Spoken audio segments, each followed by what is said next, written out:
Jacob? Oh, I'm I'm still figuring it out. How are you Yeah. doing? Good, good, good. Yeah, I was just looking at my microphone and things like that. Yes, I'm good. So, I think we'll be ready to start here momentarily.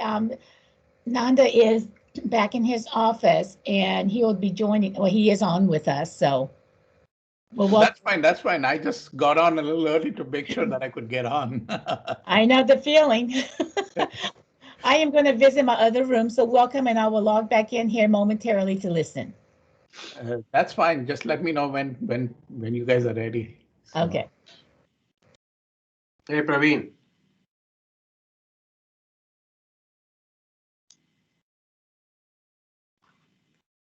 How are you doing, man? You're on mute.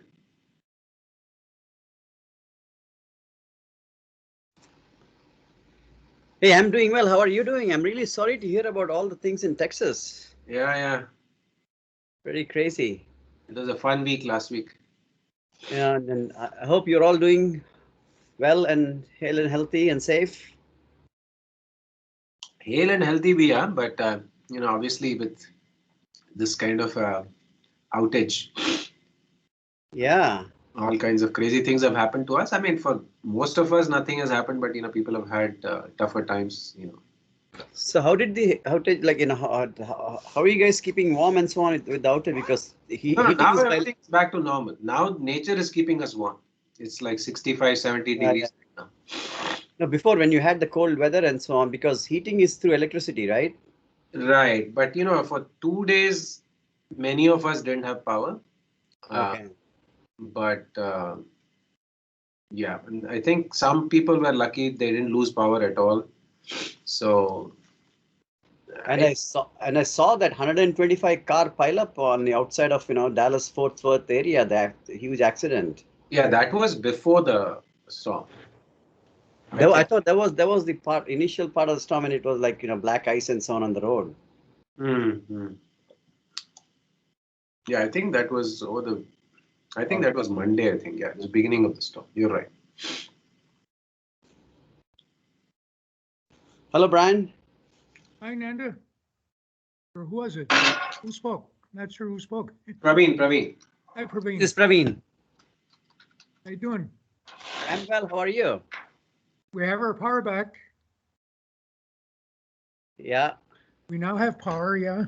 Yeah, I know. I've been following the weather stuff in Texas. It's pretty crazy. Right. The energy capital of the US, right? Yeah, they right, can't yeah. supply energy when it is needed. Yeah,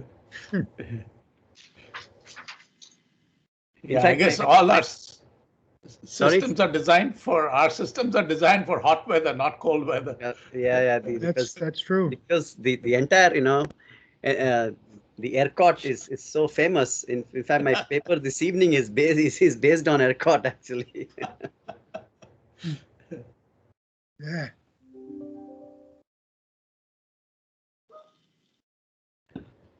Hi, Hernan.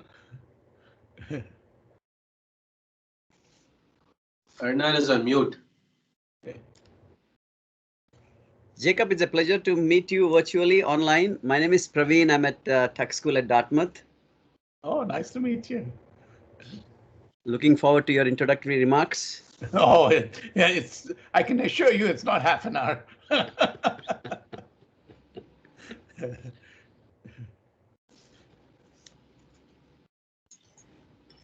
I think it was designed for the dean, not for me, half an hour. But Dean decided to bail out, so what to do? Yeah, I think he's doing his ASCSB thing, I think. Uh-huh.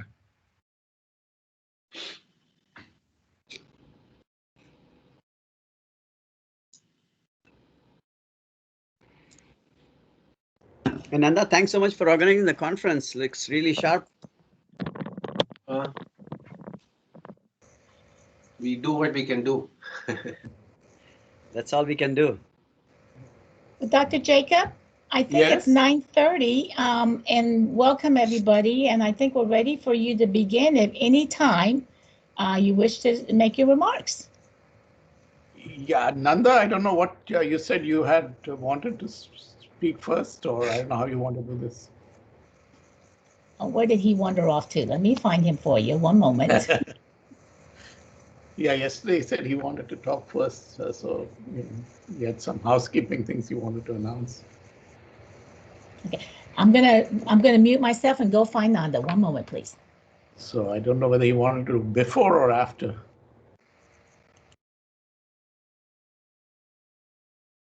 No, I'm here, Kelly. I just. Nanda, did you want to go Nanda, first? did you want to make some comments before Dr. Jacob, or did you want to do that afterwards? I think we're at 9:32 now. No, so I was wondering if we should give a few more minutes. Okay. I don't want to keep Varghese waiting too long. I know he's better. No, that's fine. That's fine. Not a problem. It's So the nice thing is my I see admin has 55 people in the meeting, so maybe we should just go ahead. It's my pleasure to introduce Varghese Jacob. He's our Vice Dean, and he's also the Lars Magnus Eriksson Chair Professor in Information Systems area at UTD. He has been here for quite a while. He actually came in '97 and has played an administrative role in the school. And along with Hassan, our dean, Varghese has been instrumental in expanding our school, both in terms of visibility and also in terms of the portfolio of offerings that we have, both at the undergraduate and the graduate level. Also in terms of our rankings, research rankings and MBA rankings and so on and so forth. So with that, I would like Varghese to offer some opening remarks for the conference. And Varghese. All right. Thanks, Nanda. That was very glowing. I should say one person can't do much. It is the faculty that does most of the heavy lifting. So, but nevertheless, let me start by saying good morning, good afternoon, good evening. Nanda told me that people are on different time zones. So let me start by that and say officially welcoming all of you to the 15th Annual Forms Conference. Of course, we would have liked to have you here and given you a Texas style hospitality, but unfortunately, as things go, we cannot do that. So I guess, as they say, the show must go on. So the next best thing is, of course, to have hopefully not hopefully, I know the same great speakers, the same great content in the comfort of your own home. So that's, I think, technology does make that feasible for us, and hopefully that the tradition continues, if you will. Now, I hope I want to a certain extent. I hope Frank will be pleased to see that no matter what the conference goes on, irrespective of the pandemic, irrespective of the Texas weather, the uncertainties of the Texas weather. I know some of you might remember 2011, I guess, who came here. And I guess, as we talked initially, the uncertainties of the Texas power system even. I'm happy to see that we were able to pull this off. And I must thank my colleagues for persevering and getting this off the ground and doing it no matter what the problems we may have faced. But more importantly, I hope Frank is pleased to see wherever he might be that the tradition continues. And more importantly, I think I hope he'll be happy to see the school has basically adopted the culture he and Ram and others sort of advocated maybe several decades ago, and see that the research culture is pretty much ingrained in the school and has become vital. I mean, I would say it is part of the DNA of the school, and research has become, one of the things which UT Dallas has spent a fair amount of time making sure it's at the forefront. And I'm happy to see that it is, borne fruit to a certain extent. And I think a lot of the credit can go to what happened, maybe several years ago, maybe 20 years ago, when Frank and Ram and the others were actually in charge and putting things together and making sure that culture continued with the people the deans they hired and the people they hired after that. And I'm glad to see that continues. But nevertheless, I'm not here to talk about the school and brag about the school. I'm sure I can, if the dean was here, he would have given you a laundry list of things, but I don't want to take up your time. I know you're here to listen to the speakers and the conference that is, the more interesting talks that are going to follow. So I'll just say that, thank you for attending, and I hope you have a great conference, and I'm sure you'll have a great conference with respect to I looked at the agenda. You have a great set of speakers and content that is coming along. And more importantly, I hope to see you all on campus next year. I mean, that's what I'm keeping my fingers crossed, that things will be back to normal and we'll all be back on campus and we can actually see each other and, have a much more interactive conference, if you will. So having said that, thank you, and I hope you have a great conference, and see you on campus next year. Nanda, all yours now. Thank you, Varghese. Thank you. Hello, welcome everybody. I wish we were here on campus. I will sign off. Varghese. Yeah. I wish we were on campus, like Varghese said. I just have a few housekeeping things that I want to mention. We had sent a bunch of emails. Kelly had sent a bunch of emails, which hopefully you all received. So there's a bunch of ways since you're already here, I don't need to tell you how to get here. But for the speakers, we'll basically start the recording. Our doctoral students are basically graciously going to keep time. And there is a counter on the top left corner. If you see right now, it's running at 107:04. So that, if you're a speaker, you have 45 minutes and followed by a discussion of 15 minutes. I've basically asked our timekeepers to flag you at 10 minutes, then 5 minutes and 2 minutes. And I would request that the speaker that is to follow, be it the discussant or the next speaker, to actually have their presentation up so that when their time comes, they can actually just get into the presentation, the sharing mode. And so that way we can sort of seamlessly transition and make sure that we are on time.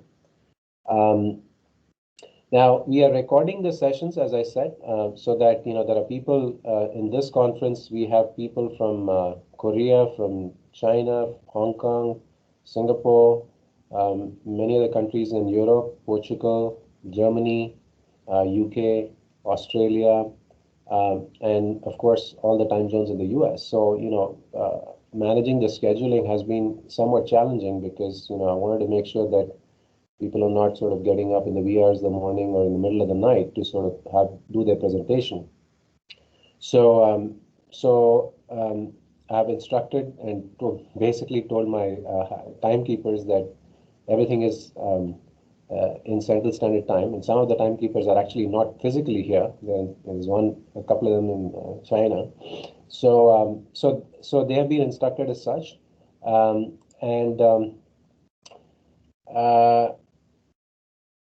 I think that is pretty much all I have. I mean, if there are any questions, comments that you have, I'm happy to address that here.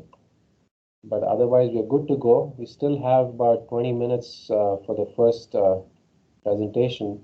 So maybe we can take a coffee break if there's nothing else. Otherwise, we can do some chit-chatting at this point.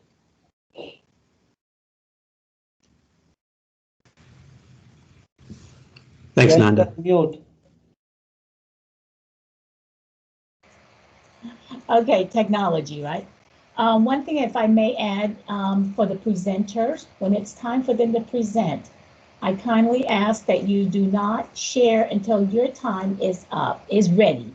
This is to ensure that the previous presenter has had their full hour and not disrupted. So do not hit share until which time you are set for your presentation to begin. So because once Kelly you and I hit, were doing a bunch of testing yesterday, so it turns out that let's say I'm presenting, and then if she turns on her presentation, then I get booted out. Right. So basically, we don't want that to happen. I think that's why she's saying. Thank you, Right. Kelly. Right, just make sure that the previous one is fully, have their full hour before we get the next presenter on, that's it. So you go into sharing mode only if when we tell you to do that. So if you're ready to go into your rooms, we'll see ya. Yeah, and also, Hi, I think the Hernan. other thing I wanted to mention was that, you know, you're welcome to sort of switch rooms, right? So if you're in room 1, day 1, you can go to room 2, day 1 at any point that you choose. So if you have, you know, so unlike our regular sessions, it's often sometimes you just sort of stay in the room because you don't want to leave the room. Here, you have the option of just toggling between rooms and sessions as and when you please. This gives me the opportunity to see everybody's faces too. A lot I don't. A lot of the faces I know have attended previous events, but I've never gotten to meet you and actually one-on-one and see your face. So welcome. I am going to go into room 2 now. So Yeah, Kelly, for all of us, I think Kelly's the boss here. She's the one who's been managing the operations of the conference. So I do what she tells me to do. yeah, right. You heard that, Ying, right? Go, Kelly. Have a great conference. I'm going to toggle back and forth. Yeah, so you know, let's take a short break and then we'll resume at 10 o'clock.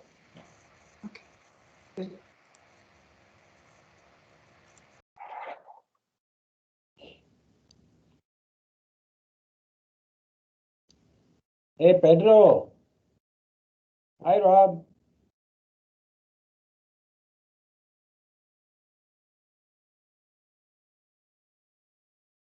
Hey, Rob, how are you?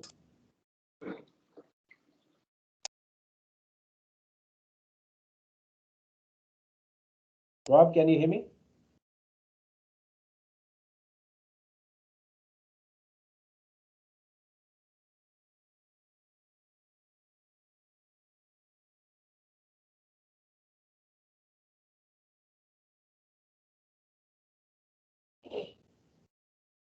Hi, Chuck.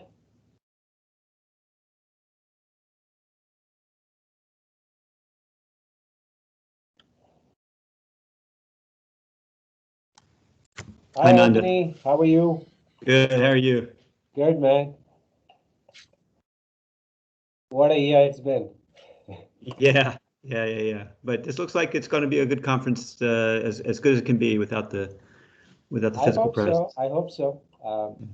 I think the program committee did a fabulous job helping me out, and so it's been good. I mean, I wish. I remember that year, 2011, with the snowstorm, and we had to scramble back to the Yeah, the hotel. hotel. Yeah, right. Yeah.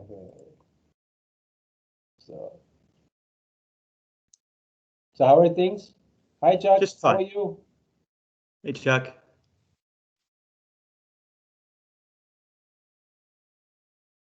Hi, Chuck.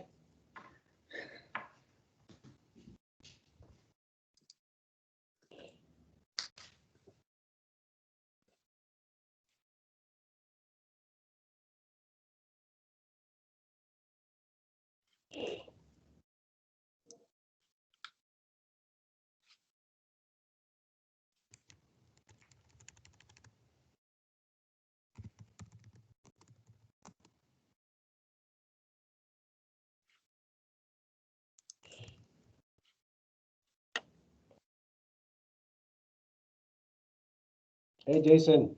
What's up? Can't hear you.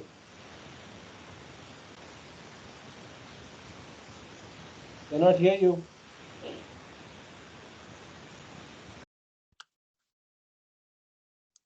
These shoots at this conference are really.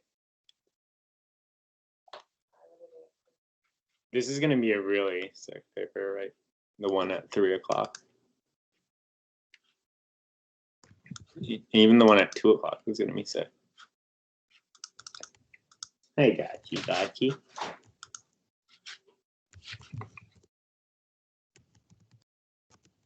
Anthony, are you saying something?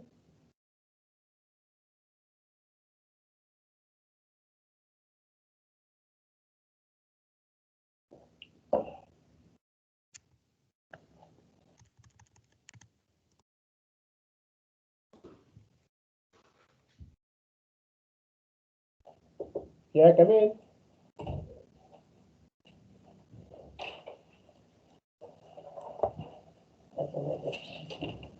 Good job, Kelly. So Jin Meow is going to do this one? It's already started, the recording started. Yeah, but you started it. No, I think Jim started. I was on the phone with Melissa, so the room one was being recorded. Okay. All right. And Ashutosh is gonna start room 2. Even though he's not the timekeeper, he said he will. Is Salar here? I'm sorry? Is Salar here? That I don't know. I don't know about the timekeepers, where they're at. Okay, I think the first years, some of them are not here. I Yeah, but know. Ashutosh is monitoring room 2 today. Okay. Even though he's not the timekeeper, he will make sure. he does. Okay, good. Thank you.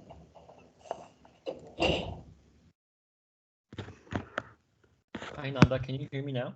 Yes. Great, great. How are you doing? Doing okay. How are you doing? Doing as well as we can. So everything's back to normal now? Right? How is it? What's that? Everything's back to normal? Yeah. Power and everything? I think, I guess normal as in, people, many of us have pipes broken, equipment sort of failures and things like that need to be fixed. Some areas actually still don't have power. Oh my goodness. I mean, not in the Dallas area, but in Texas. So yeah, I mean, so I think it's post-storm recovery mode right now. So I see. Man, what a year. Yeah, and it's been crazy, right? Yeah. How's the vaccine rollout going in Texas? Are they starting to roll out or? I think, the vulnerable sort of population, I think, what is it, 1A, 1B, I think they're doing okay. In fact, yesterday we had a Senate meeting where they were saying that they're going to actually roll out vaccines on campus later this, semester. So Southwestern is part of the UT system, right? So they're going to actually have a camp here. And I think they want sufficient supply so that they can, right now, I think one of the things that has happened is they've actually opened up 2 of the stadiums to do the vaccine in Dallas, Arlington and the Cowboy Stadium. So because of that, they're basically, basically doing the supply to those stadiums. So there's not adequate supply at Southwestern. So once that opens up and we get more vaccine supply, then they're going to start sort of setting up a camp here. I see. So till then, I think we just have to wait. But I think many of the people I know actually have gotten vaccinated. So. Oh, I see. Good. I'm curious what the numbers are in Dallas right now, the COVID cases. I hope it's going down. Oh, it is going down. Good. 7,000 new cases.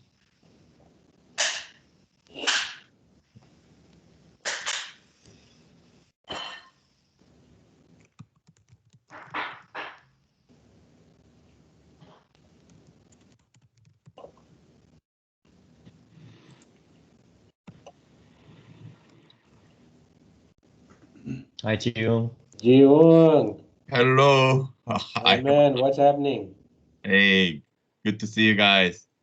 Oh, what is going on? I thought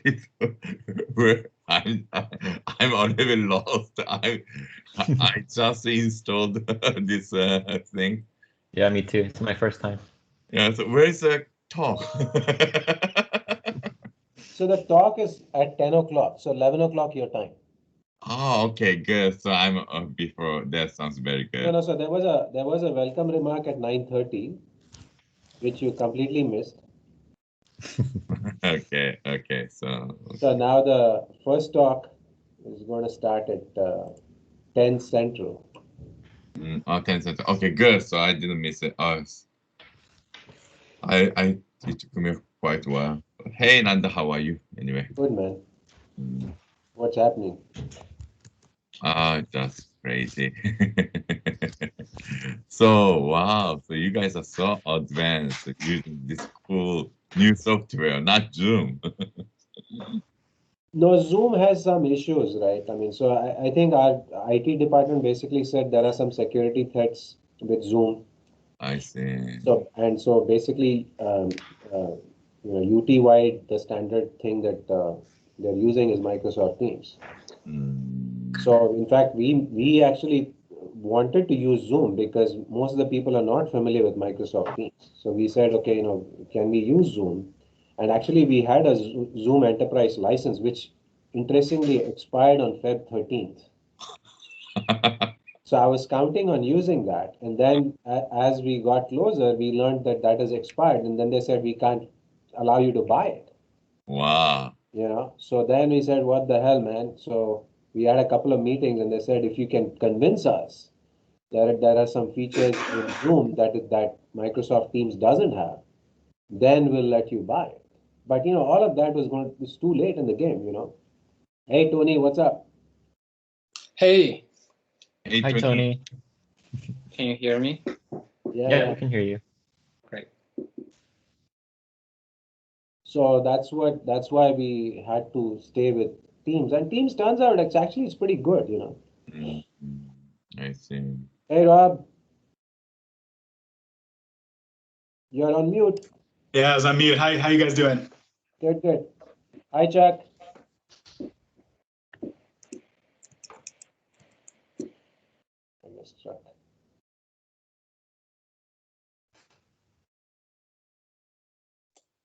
I'm just playing around with all the Teams features to figure out what it can do that Zoom doesn't do. Yeah, if you find something out that Teams cannot do that Zoom does, please let us know.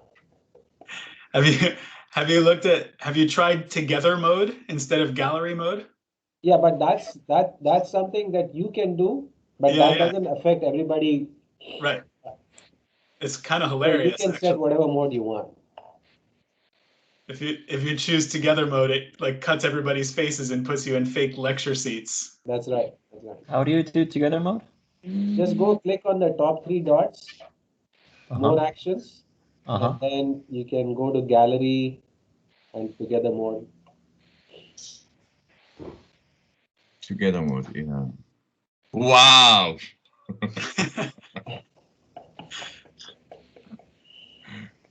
It's so cool. That's really funny. It makes us all look like little kids in big seats. Yeah, it's like a movie theater. Little kids with big heads.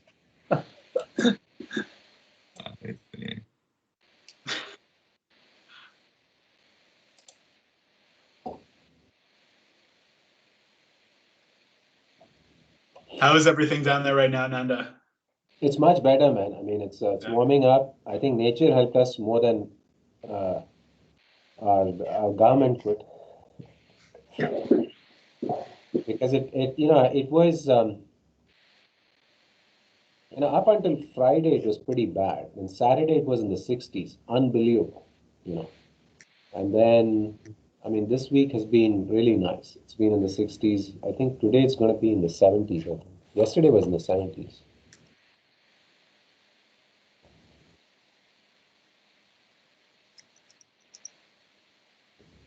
Well, the high today is not that high. It's 55. So,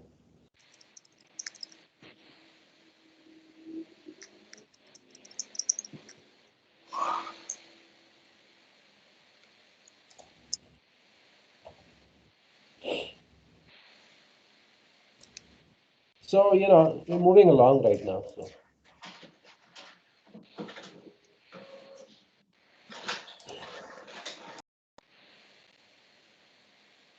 Tony, is it midnight there? Yeah. Try not Tony, to this is fall the best asleep. I could do, man. This is the best I could do for you. Thank Right? you. Yeah, it is from midnight to 7 a.m. I think. The Wow. conference. You guys are what, 12 hours ahead? 14. No, can't be 14. No, it's what time is it now? It's midnight. Midnight. So It's you're 12 almost- hours ahead. Yeah. 10. No, No, it's 14, 14. yeah, 14 hours. Yeah, you're right.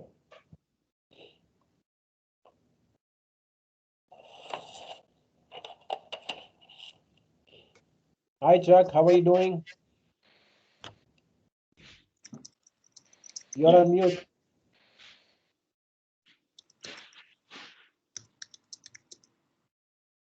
You're on mute. You're on mute, Chuck. I think he's looking for it.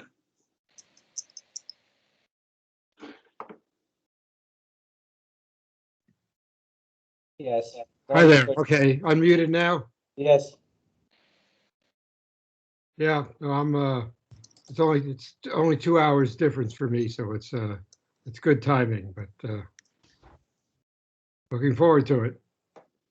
Yeah, I think I was, that's why we started the conference late, because, usually we start at 8:30, but then for the, Pacific time, that'd be like 6 o'clock in the morning. So I said, let's pick up and start at 10. That's like a decent hour for you guys. Yeah, no, I appreciate it. Speaking for those of us in the West, it's really appreciated. So is everyone recovered from, you probably talked about it before, but Yeah, it's warmed up a bit, so I think the snow is all gone, everything is melted, so good, that's good. the power is back. I think That's- power I mean, went off it's- for I mean, many of us. Say it again? early part.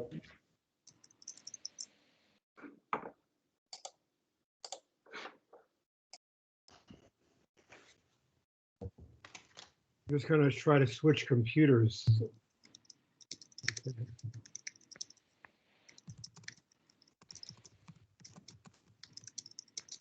Rajiv.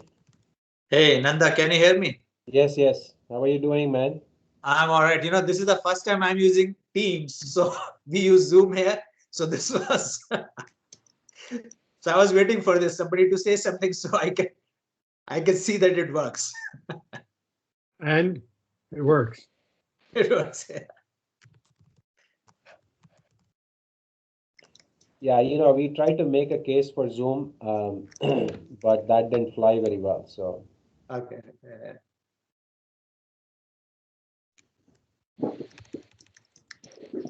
Hey, Tony. Hey.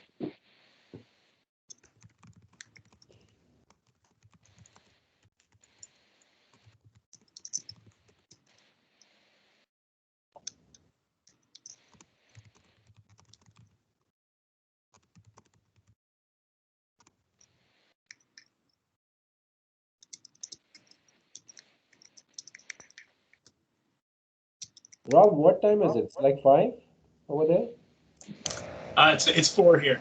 4. Okay, I think we're ready for Tony's presentation. If everybody else can mute their mic to allow Tony full access, and he won't be interrupted with static. Thank you. Sorry, I need to open the system to allow for sharing. Just 1 second. The button right next to the leave, the red leave button, upper right-hand corner. Do you have that? It's the share button. I have to leave first. Okay. No, it's right next to the leave Don't button. leave. No. There is a arrow button next to the leave button on the top right corner. But ask me to open the system.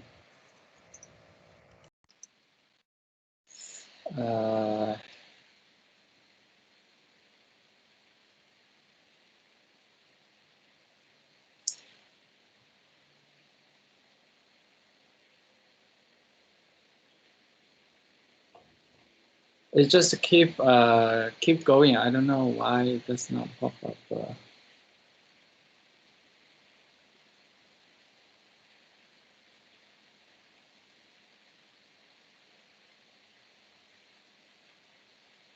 Can I leave and join again? Sure. What's happening right now?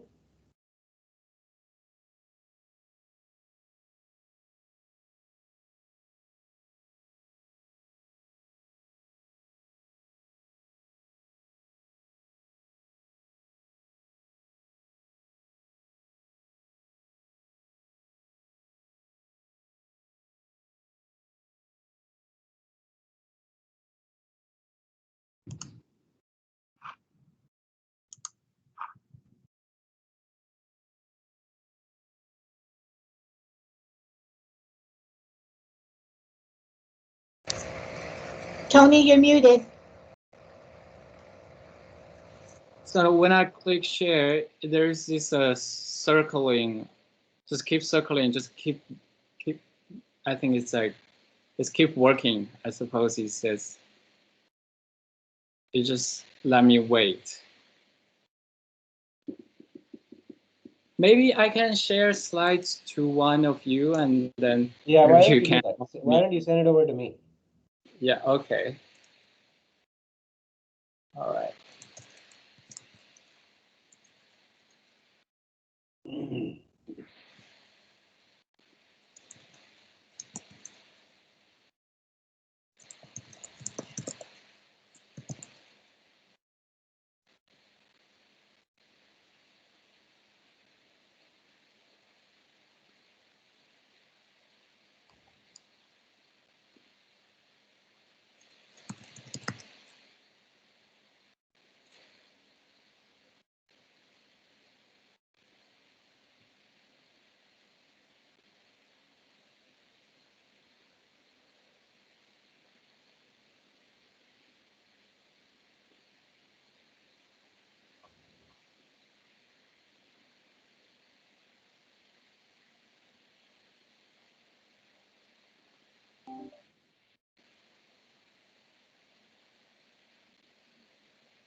Still does not work. I just sent to you.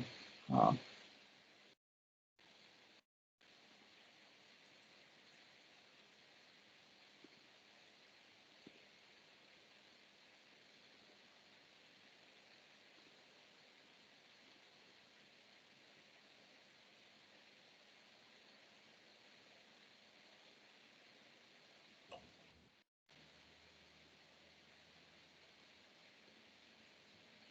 haven't received it yet. It's your UT Dallas email, nkumar@utdallas.edu. Yeah, that's the right one.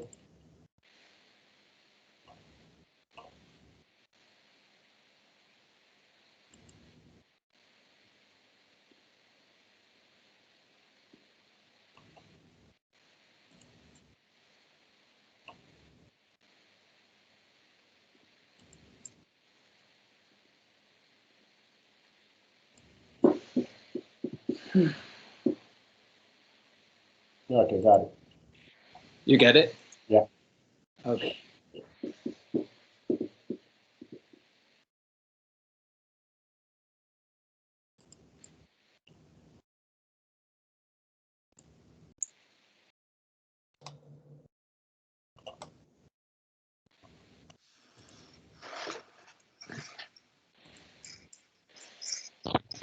Can you all see it?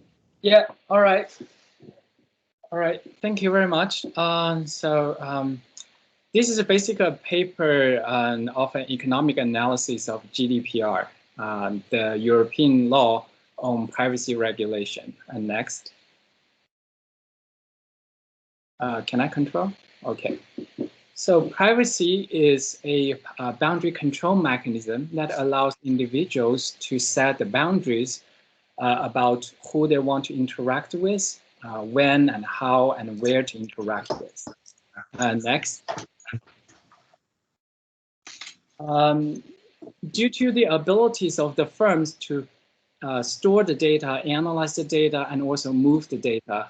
It essentially, privacy these days basically means the data sharing mechanism, which basically means that who I want to share data with, when, how, and where I want to share data with. And this has also leads to privacy concerns. Next.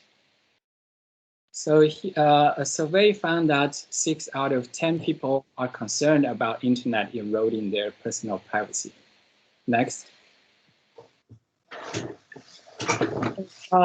GDPR is the European law that was enacted about 2 to 3 years ago. It was regarded as the gold standard. We have distilled GDPR into 2 components, which are relevant to its economic impacts. The first is it endows privacy rights to consumers, and the second is that it imposes data security mandates on firms. So let me look at it. Let me speak of each one of them. For privacy rights, there are essentially 3 rights the consumers will have under GDPR. The first is that if a firm wants to collect your data, they have to get explicit consent from you. So that is the data opt-in right.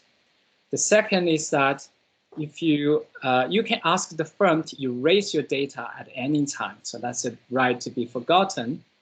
And the third right is you can ask the firm to provide you your data in a machine-readable file and transfer the data to, for example, a competitor. So for example, you can ask Pandora to provide you the playlist of music you created, and then you transfer it to Spotify. Okay, so that's the 3 rights. The data security mandates basically protect collected data against unauthorized access. So an example is that last year, Marriott was actually fined for $20 million because of this unauthorized access, because their system was hacked in a cyber attack, and they lost many of their guest records to these hackers. So essentially, you can think about the privacy rights is about the legal usage of the data, and the data security mandates about the illegal usage, the protection against illegal usage of the data.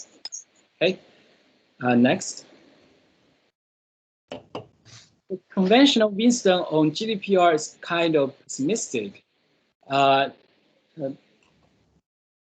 It can hurt digital marketers by reducing targeting capability, and it could also hurt consumers by depriving them of the benefits of effective targeting and personalization.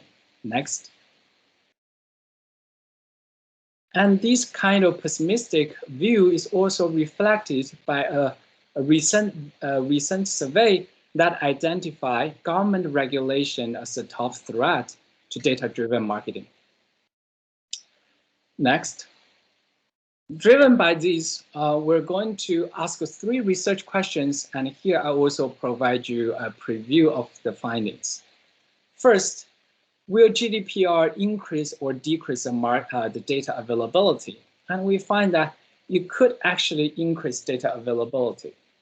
This is also consistent with a recent empirical study looking at the European telecommunication market. The second, given GDPR puts consumer in the first place, will consumer surplus always increase? And we found that yes and no. The data security mandates always benefit consumers, but the privacy rights are more subtle. It could hurt consumers. Next. How about for firm profitability? Is there a win-win situation between firm and consumer? And we find that the firm can benefit on the GDPR when the privacy breach risk is high or when the data transferability is intermediate. Next. Okay, so here is a brief summary of our research strategy. We're going to incorporate these 2 components of GDPR, privacy rights and data security mandates, into a two-period model where the firms in the first period, it collects consumers' data. In the second period, based on this data, the firm will personalize service and also do price discrimination. Consumers are in our model are forward-looking, but you can adjust how forward-looking they are by adjusting a discounting factor. They will make the choices on the purchase and also on their privacy rights. So opt-in, erasure, and transfer. Okay, so the consumer's trade-off here is that it's between the personalization versus the potential losses due to privacy breaches and price discrimination. Next. Our paper is related to behavior-based pricing literature, but most papers do not talk about privacy at all. There are some papers talk about privacy, these two papers, but they do not allow consumer to have control of their data. The most related paper is acquisitive and variance paper, but basically they're just concerned about opt-in. So they do not give you a whole picture of GDPR. Next, we also contribute to the growing literature on consumer privacy protection. Okay, next. Okay, so maybe I can spend a little bit more time on this. The model, there are N firms, they're homogeneous. Each of them offer a personalizable service. Consumers' valuation for basic service V are different for different consumers. But for the same consumer, V is the same across all the firms. So therefore, the firms are homogeneous. Okay, but consumers, they can have different valuation for this basic service. Consumers value personalized service more because the personalized service are personalized according to their preference. The CAPA basically measures the benefit of personalization. So here we have a sort of a natural assumption that there is this uncertainty on CAPA. It could be either high or low. Where mu is the average, we just introduce another set of notation to make our life easier. And the sigma is the difference. I will talk about why we introduce an uncertainty on CAPA in a few moments. It's a two-period model, time discounting factor delta, only short-term contracts available. This is a conventional assumption. Firm offer basic service in the first period and collect consumer data, and based on which, okay, so here, this is where we differ from the behavior-based pricing literature. They will learn V precisely, okay? They not only learn an ordinal rank between the firms of consumer preference between different firms. They will learn V. I think this is more in line with this nowadays where the consumers will interact with firm continuously over time. And firm can collect a lot of different data. So therefore, not only they can infer consumers' preference from the purchase, but all other kind of activities the consumers are doing with the firm. However, we don't want firm to learn everything. That's why we introduce an uncertainty on CAPA. Okay, so if the firm learn everything, they will fully extract consumer surplus, and given that consumer will not participate in the market, so therefore there is a market failure if there is no uncertainty on CAPA. So we introduce a CAPA to avoid market failure. Actually, when I started the model, I make CAPA as an additive term, so it's more like an arrow term. But it turned out that model is not analytically tractable, so I changed it to multiplicative term. It turned out it works fine. Okay, so that's why we introduced CAPA. Firm offer a personalized service and price in second period. There's no commitment in pricing. So this is an assumption adopted by most dynamic pricing literature. Okay, so the next is an important assumption. Consumer has a cost to opt in. Where the cost C, you can imagine is basically a probability there's a privacy breach if I opt in to let the firm store my data and the loss from the breach. So think about if I opt in to allow Marriott to collect my data, there's a possibility that my credit card information got stolen, and I will suffer from that. Okay, so that's the risk consumer incur, and therefore is represented by C. You can also interpret C including some kind of intrinsic value about privacy protection. I just don't want the big firms to collect my data. That is also incorporated in C. Okay, so it could be instrumental or it could be intrinsic. Consumers are also uncertain about CAPA a priori. So if consumers know their CAPA, we can show market failure will always happen. Just to avoid that, there is a simple argument to show that market failure will still happen. Just to avoid that, we assume consumers are also uncertain about CAPA. They only learn CAPA after they opt in and experience the product. That's also kind of natural, right? So I only know how much I value personalization only after I have experienced the product in the first period, and then in the second period, I learn how much I value personalization. Okay, so that's the model. Next. This basically summarizes what I just talked about as a timeline. In the first period, the firm set the price for the basic good. Consumer just decide whether should I buy or not. If I buy, should I opt in or not? In the second period, the firm will set price for 3 groups of consumers. The first is the consumers who have not opted in or not purchased. Then the firm does not know anything about these consumers, so they can still sell a basic good to these consumers. And the second is that the consumers who have opted in, then they can and purchase from the firm, they can offer a personalized good and set a personalized price. And also there's consumers who purchase from a different firm but transfer their data to this firm. So then the firm can also offer a personalized good to these consumers, also set a personalized price. Okay. Tony, can I ask you some clarification questions? Yeah. Here? Can you just go back one slide, maybe?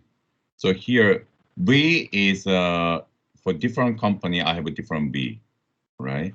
No, for different company, I have the same V. Oh, I have the same V. So that's why they're homogeneous.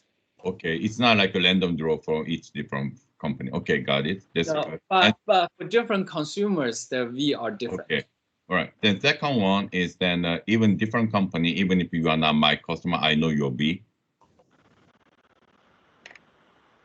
So can't. you say that the firm learn about consumers about in the first period. So if my customer, I can learn about my customer, but different company, do they know the V of this particular customer? I don't, unless you transfer your data to me. Okay, then second one is okay, good. So they don't know when they poach, they don't know. Yeah. So they don't know. They poach, then they just poach based on the expectations. Exactly. Yes. Okay, then third one is a CAPA. How do consumer know CAPA after first period? Because the first period, they do not really yet provide customized service because they don't know, right? In the first period, they don't know. The company doesn't know the CAPA or anything. Yeah. How do consumer know about the CAPA without experiencing anything yet? I assume that they just experience the basic product. So just for clarification. Right. Here it's, I agree. So here it's like they sort of imagine if there is a personalized good, how much they value it. And is that the same as a consumer? Because we have a 2-period model, but in real life it's many periods. So when the consumer gradually, they will learn their CAPA, right? So it seems like you are assuming that the CAPA, the same logic if you apply, then consumer know CAPA. They can imagine CAPA even before at the beginning of the first period. But there must be something, you need something. Right. Ideally, I should have a 3-period model where in the second period, by the end of the second period, the consumer learn CAPA. That will make more sense. But here I just compress it a little bit. Okay, so you can think about the delta. It's also a discounting factor. Actually, we does not require delta to be less than 1. In the sense that delta could be, the second period could be very, very long. Then the consumer puts, and the firm, both consumer and the firm put more weight on the second period. You can imagine the second period actually contain multiple periods. Okay, thank you. But at least in the first period, the firm only offer just the basic product. That's the setting. Yes, yes. Then, so firms are, yeah, go ahead. What about the other firm? Do the other firm know about kappa? No, not at all. No. Okay. Firm is unknown, right? Firm never knows kappa. So kappa firm never know kappa. Only consumer know kappa. Okay, thank you. Exactly. Yes. So firms are homogeneous ex ante, but they become heterogeneous exposed, because some firm collect your data, they know more about you. So they provide a different service to you. Then from the consumer, from your perspective, the firm becomes different in the second period. So the firm's heterogeneity is endogenous in this model. It's endogenously generated. But I'm just thinking about this poaching price is a function of how much information they have. So that part is a little bit unclear. But now they don't need any information informing this poaching price. So poaching price is based on everything is based on the expectation. Just that means the mean. Yeah. Yes. Okay. Thank you. Yeah. Okay, just let me. I think I stopped at the consumer. So the consumer in period 2, consumer, depending on whether they have opt-in or not. If they have not opted in, they can only buy basic good. If they have opted in, they have 3 options, right? So they can continue to buy from the same firm, but now they can buy the personalized good. Or they can erase their data and then they just buy the basic good. Or they can transfer their data to a new firm and buy a personalized good there. And we will set a general switch cost. Okay, so consumer will incur switch cost. This cost could be 0, but could be positive. Okay. Hey, Tony, I have a quick question. Yes. So how would in practice as a consumer, how would I transfer or erase my data? You just write to the firm. You just write to the firm? Yes. So under GDPR, the firm should establish a data compliance department. There should be a data compliance officer that in charge of all these things. So you should provide some channel for you to communicate with them. Yeah. So I'm transferring the data to, where am I transferring the data? You can transfer the data to their competitors. Right. We assume a switch cost just to incorporate the transfer could be imperfect. Okay, we allow a switching cost in the analysis. Okay. In the main Tony. model. Yes. Hi, just one quick point. I think this is beyond the scope of this paper, but do you think in practice firm could play around with transferability so that my data cannot be used by my competitor, even if the consumer transfers my data?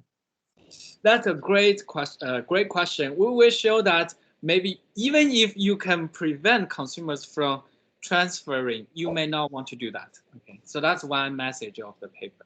So even if you can sabotage consumers by making it very hard for them to transfer, sometimes you don't want to do that. Okay. Okay. Okay, next.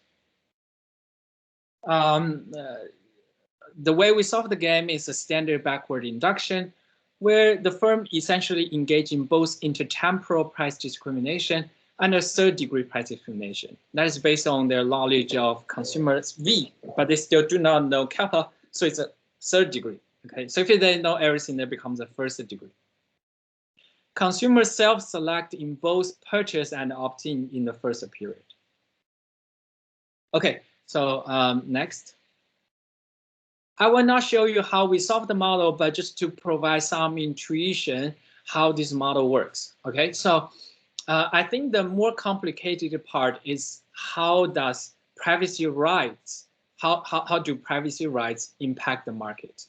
For the data security mandates, I'll talk about later. It is a simpler mechanism. So for privacy rights, there are 3 rights. The first right is the right to explicit opt-in. It separates the transaction of goods and data.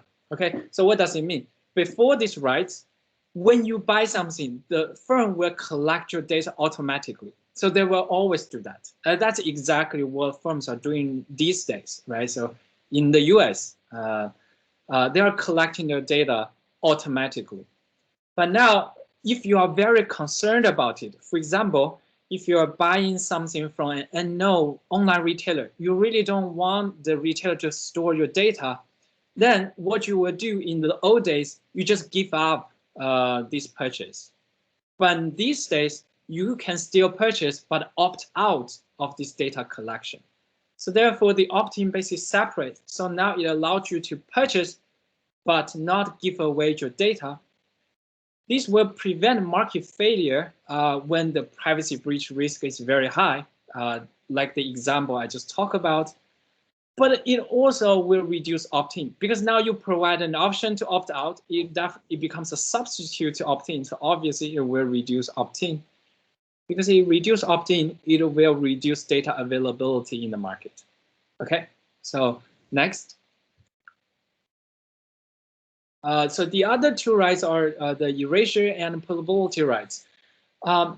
They give the consumer a continuing ability to control their data. This would discipline the firm to provide ongoing value by limiting price discrimination. So this is great for consumers. Now I just cannot push my price discrimination too hard, because then if I push it too hard, you will just go away. You will either erase or you will transfer. But at the same time, because the firm expects that I will have limited price discrimination power in the second period, what will they do in the first period? They will offer less subsidies to induce consumer to opt in. So this is actually something bad for the consumers. Okay, so we'll see both will influence consumer surplus. And Tony, I'm sorry, can I ask one more question about here opt-in? Can consumer change the opt-in options over period? So first period, I just opt-in, then I just learn about how to learn about CAPA more better. Then the second period, and it's not good, so then I opt out. Something yes, like that. Let's forget. That's an erasure. So opt-in, opt-out, but also opt-in. By opting-in, then firm kind of infer that these consumers must be a little bit more high potential CAPA hate, no? Because assuming that, you know, when consumers... Yes, that's exactly something we want to avoid. So that when consumers opt in, they do not know their own CAPA. There is no selection. I know, but in real world, but it's look, this is not first company, but there must be a lot of companies. So I'm just complaining about your assumption why consumers do not know at the beginning the CAPA. I think in real life, the firm can infer that if you opt in, you really like our product. So you have high maybe high CAPA. Or maybe high CAPA. Yeah, once I know that you're high CAPA, does that change their strategy a little bit? No, I can tell you. So if consumers know CAPA beforehand, what will happen? And based on their knowledge, then their opt-in behavior, the fact that they opt in just to reveal a signal, something about their CAPA. Yes. So then firm can info their CAPA, then they may change their strategy. Yes, that's possible. So you are basically talking about this opt-in and opt-out when consumers self-select. They can create segmentation on different dimensions, You are talking about a segmentation in CAPA. So high CAPA opt-in, low CAPA opt-out. Right. What's screening or signaling? I don't know which one is better one, but yes. Yes, I would say these will not work under our model, but of course, you can always make this work under some model. We haven't considered that. That could be one limitation of this work. We only consider a consumer self-selection on the value. That is also consistent with the behavioral price discrimination literature, where consumers self-select on their valuation. Next. Okay, so I will spend most of, I think I have 14 minutes left. I will spend most of the time on this monopoly market because it already gives us the main intuition for this model. And then I talk a little bit about what's the new different things when we look at a competitive market. In a monopoly market, the problem becomes slightly easier because data portability is irrelevant. There is only one firm. You cannot transfer this data to another firm. Okay. Next. This is the equilibrium selection, equilibrium segmentation we just talked about. Let me just focus on case B next. So this is a case B. So this axis is the consumer's valuation. The consumers are self-selected into 4 segments in our model, where if you have really low valuation, you don't purchase, very intuitive. If you have relatively low valuation, you delay your purchase. Okay, so that's the second segment. If you have relative high valuation, the third segment, you purchase but you opt out. And if you have very high valuation, you will opt in. Okay, so that's and then depending on the parameter setting, some of the these intervals will disappear. So we have case A and C. Okay. Next.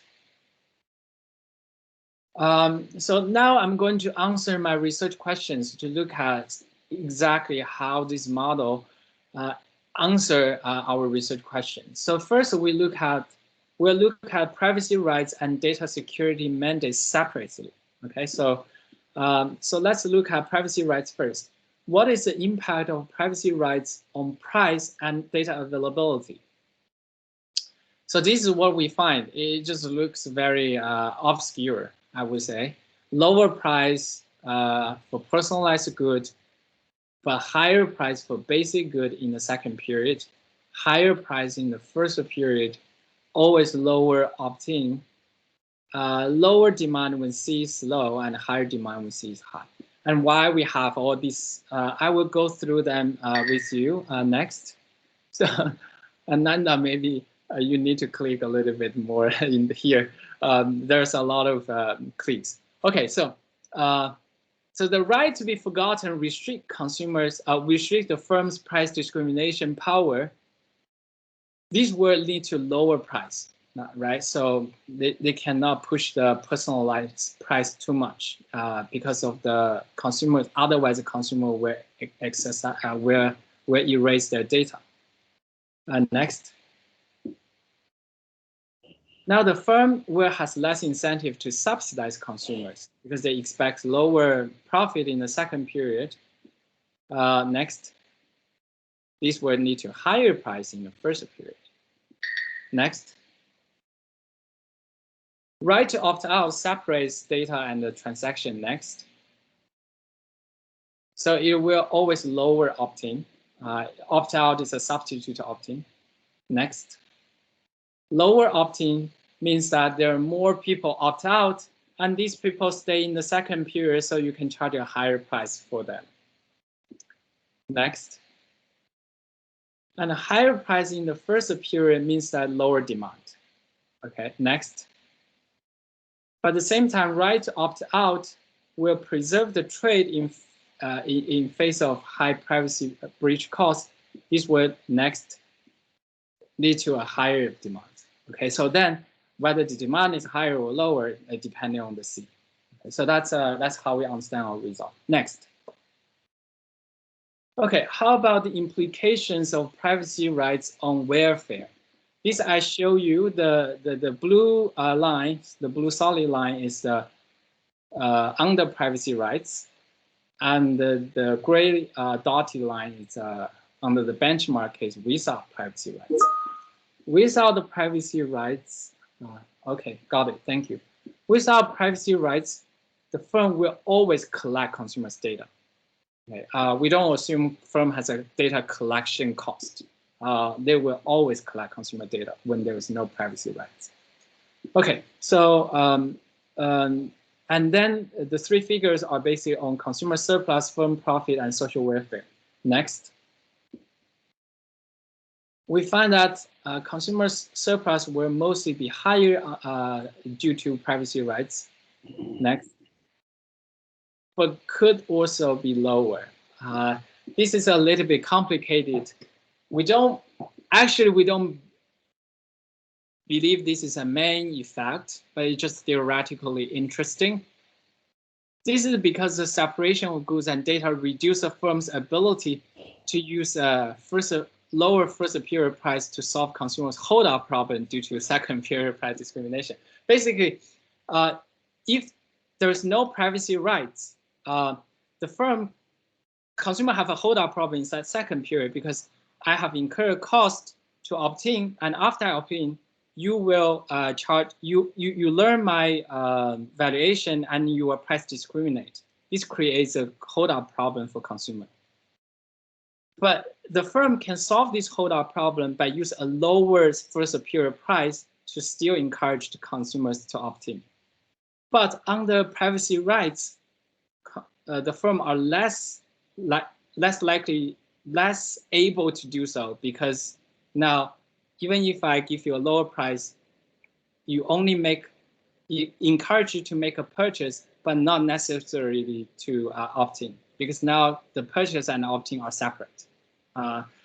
This is an intuition. If you haven't got it, that's totally fine. It is not the major thing anyway. Next. We find that the firm profit and social welfare are lower when the privacy breach risk is low. This is because there is an under provision of personalization. Next. But higher when the privacy breach risk is high, because of the separation of goods and data. Here, when the risk is really high, now the privacy rights give consumers the ability to still make a purchase, but without giving away data. Next. How we model the data security mandates. We basically model it reduce the privacy breach risk.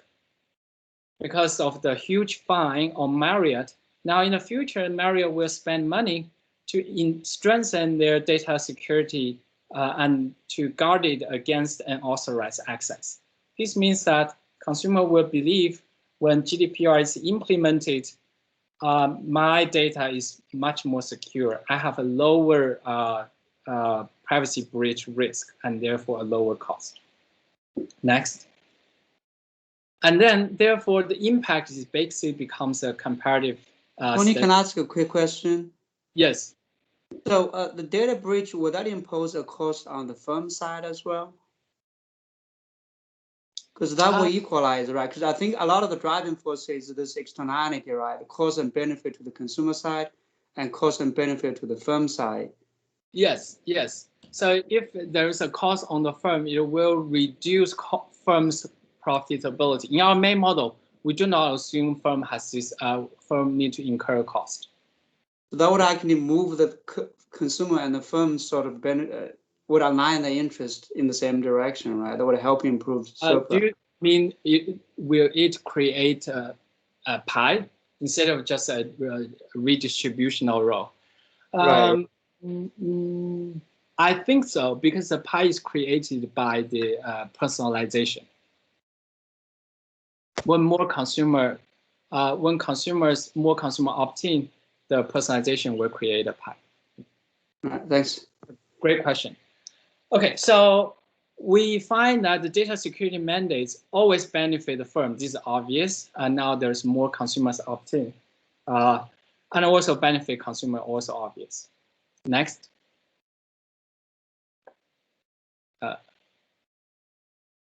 Next, yes. Can you go back one slide?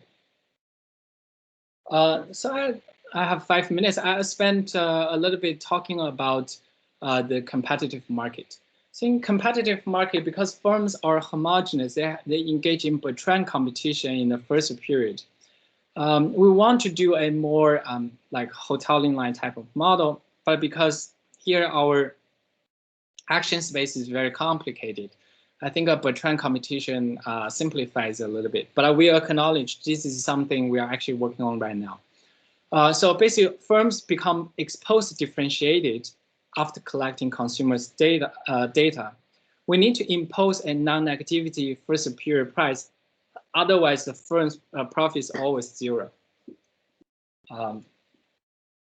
Next. The equilibrium segmentation becomes much easier because all consumers will purchase in both periods. Because now the basic service has been, the price for the basic service has been driven to zero. Next.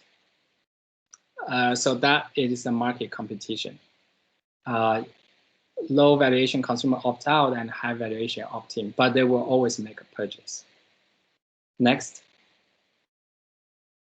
So here I just highlight the difference between the competitive model and the monopoly. We find that the consumer surplus is always higher. If you still recall, on the monopoly, there is this small region where consumer actually get hurt by privacy rights. That is because in that case, the first superior price could be higher. So firms are less willing to provide subsidy. But here, because first superior price is always zero, so we don't have these. So we find that in a competitive market, GDPR is doing what it should do, always increase consumer surplus. Next. This is something related to Jason's question earlier. Firm may benefit from privacy rights when the data transferability is intermediate, right? So you can think about when the data transferability is very, very low, then the consumer will be concerned about lock-in, right? So if I buy from you, you collect all of my data, it's very hard for transfer my data to my competitor, then you will just exploit me in the future. In that case, I don't want you to opt in the first period. When the data transferability is very high, then the firm's competition becomes very severe. So only when the data transferability is intermediate, firm can benefit from privacy rights.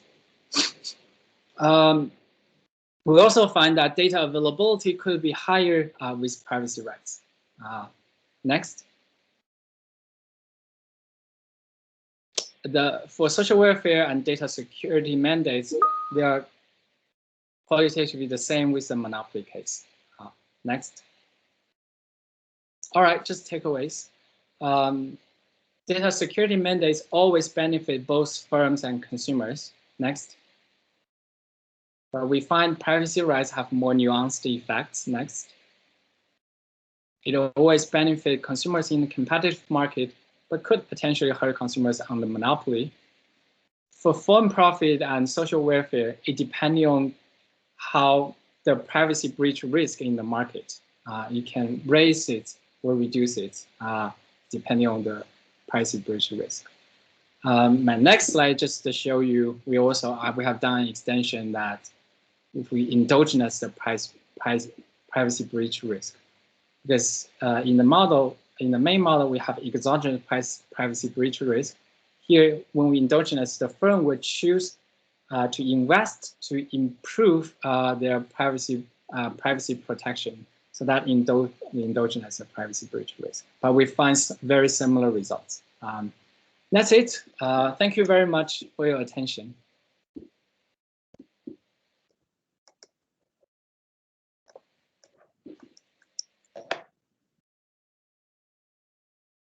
All right. Tony, can you hear me? Yes. And can you see the slide? Yes. All right, perfect. So, so I'm Rajiv Tyagi from University of California, Irvine. And first, I would like to thank the organizers, Nanda and everybody at UT Dallas, for inviting me to be a discussant on this paper, quite a nice paper. So let's look at the setup and research questions in this paper. So the setup is that consumers know that if they allow a seller to collect their preference data, their data can be stolen or it can be leaked, which will cause them a privacy loss. But this data can also be used by the seller to offer a customized product at a customized price. So in this setting, the research questions are: what is the net effect on consumers and firms, that is on consumer welfare and firm profitability, of the following policy changes? So one, a policy which reduces the possibility that consumer preference data collected by a firm can be stolen or leaked. And second, a policy that gives the consumers a right, they can now go purchase the product without sharing their preference data. And even if they share this data once, they can take it back, which is erase the data, or they can later transfer it to a rival firm, right? So given this setup and these research questions, there are a couple of main economic forces in play here. So the first main economic force comes into play because of the privacy loss from possible data leakage if consumers share their preference data with a firm. So this expected cost is incurred by consumers upfront when they are agreeing to share their preference data. So this fixed upfront cost, it acts as a hold-up cost, which can dissuade consumers from sharing their preference data or from making the purchase. So we know that hold-up cost in general, it prevents trade from happening, or it leads to inefficient trade, which in general hurts all parties, right? And there are many solutions to take care of hold-up cost in general, but one of those ways is for the seller to actually subsidize the buyers upfront to reduce this cost so that consumers have incentive to buy. So then if we think of a policy that reduces this cost, which is chance of stealing, etc., this should in general improve incidence and efficiency of trade, which should in general benefit both consumers and firms. Now, of course, once we get outside this model, then one can also imagine that this cost of implementation is so high, means this cost of getting technology by the firms to make sure there is no stealing or there is no data leakage. This cost can get so high that actually some small firms may have to exit the market, which may affect industry structure itself, right? But anyway, that is outside the market. Now, the second main economic force comes into play because of possible changes in the product and price. Once you have this policy that now consumers can buy without sharing their preference data, or they can take this data back and so on, right? So now, how do we expect the customized product to change? It depends. It depends on preferences of consumers who opt in versus who opt out, right? So now that consumers have the right to buy without sharing their data, so the question is, what are the preferences of people who are wishing to opt out versus who stay in? So that will affect. And second factor that will affect the nature of change in customized product, it is a correlation between inherent value of privacy and valuation of the customized product or product features. So for example, is it that people who value privacy highly and they opt out? Is it that they value customized product more, they value it less, or what are their valuations for product features? And of course, the second force is that sellers' price discrimination ability is getting limited because now buyers can transfer their data or they can take it back. So the paper shows how these economic forces interact and they're holding constant the design of the customized product, how it leads to specific results on welfare and firm profitability. So of course, very important topic. And I think the paper is very tightly modeled and written very beautifully. So it was fun to read. So let's go to specific results, what the reasons for specific results in this paper are. So the first is, why are both consumers and sellers better off from these GDPR rules, which mandate technology to reduce stealing of consumer preference data or loss? And the idea is that absent cost of technological implementation, the usual argument that if you reduce hold-up cost, it should improve incidence and efficiency of trade. So that argument applies. Now, when is it a win-win situation? When is it that both consumers and sellers are better off from GDPR rules giving consumers more control over their purchase data? So this happens when the fear of data stealing or loss is so high, that is hold-up cost is so high, that without giving consumers this right to buy without sharing their data, incidence of trade is low. So why do consumers generally gain from these rules, giving them more control over their preference data? So a couple of reasons. So incidence of trade can increase, and also firms can't price discriminate that effectively for customized product. But of course, so the paper does show that there are special cases where consumers may lose, and it happens when their gain from the second period decrease in price discrimination ability of the firm, that gain is less than the loss of subsidy in the first period. So, so remember that firms have to subsidize consumers in the first period to enter the market. And finally, why firms generally lose from GDPR rules giving consumers more control over their preference data? Because consumers now have this ability to erase their data, take it to somebody else. So this is limiting the ability of firms to price discriminate more effectively. So in terms of my comments, so first is about the choice of equilibrium and monopoly. So in the model, the seller in the second period, it always prices the customized product low enough so that consumers with low or high valuations, they all buy the customized product. Okay. So then one may ask, why is it that the seller is not charging a higher price to target only consumers who value the product highly, the customization highly? And the paper justifies this outcome by saying that if actually consumers in the first period expect firm to target customized good only at consumers who value customization highly, then no consumer will share data in the first period. But of course, this is not a subgame perfect kind of argument because sellers cannot commit to second period strategy in the first period. So I think the correct reason is somewhere earlier in the model, where the model basically assumes that benefits of customization for high and low type, they are close enough that consumers correctly expect that firms in the second period will never target customized good only at consumers who value customization highly. Now that of course then raises the question, what if we wanted to allow larger spread in value of customization? Some people value it very highly, some people value it low, because that's the key construct in the paper. Now I don't know about the practical, whether it is practical or not, but one can think of solutions to allow it. For example, is it that the seller can offer a menu of prices? So something to think about. Then choice of equilibrium in competitive market. So the paper assumes that there is a lower and same bound on first period prices. And the paper says that if we don't assume this, firms will always charge negative prices and get zero profit. And then of course, then one can ask, are there any interesting properties of this zero profit equilibrium, right? Or if one wants to venture more, then is it we can change the model to get an equilibrium with positive profits without forcing this assumption on prices that they're the same and there is a lower bound and so on. Next comment is about steady state equilibrium. So if from policy perspective, if we wanted to know if we expect this GDPR policy changes to lead to higher or lower prices for customized products, let's say, or for generic products, then of course it is less meaningful to give answers in terms of what happens in first period and what happens in second period, right? So of course, for developing intuition, it is good to have first period, second period distinction. But perhaps to answer those kind of policy questions, one can think of overlapping generation model, because in steady state equilibrium in each period, firm is facing a few type of consumers, right? So there are some consumers who are deciding in this period whether to share preference data. There are some consumers who decided in the previous period that they were not going to share preference data, and now are just making a choice between generic product and no purchase. And then of course, there is this segment of consumers who decided in the previous periods to share preference data and are now choosing whether to take it back, whether to transfer to a competitive firm, whether to buy customized product, and so on. So again, something to think about. And finally, a set of comments, maybe for some future work, which can lead to some additional insights. So one is that it's possible that this two-period model is a bit restrictive in that it is forcing the authors to make some other restrictive assumptions.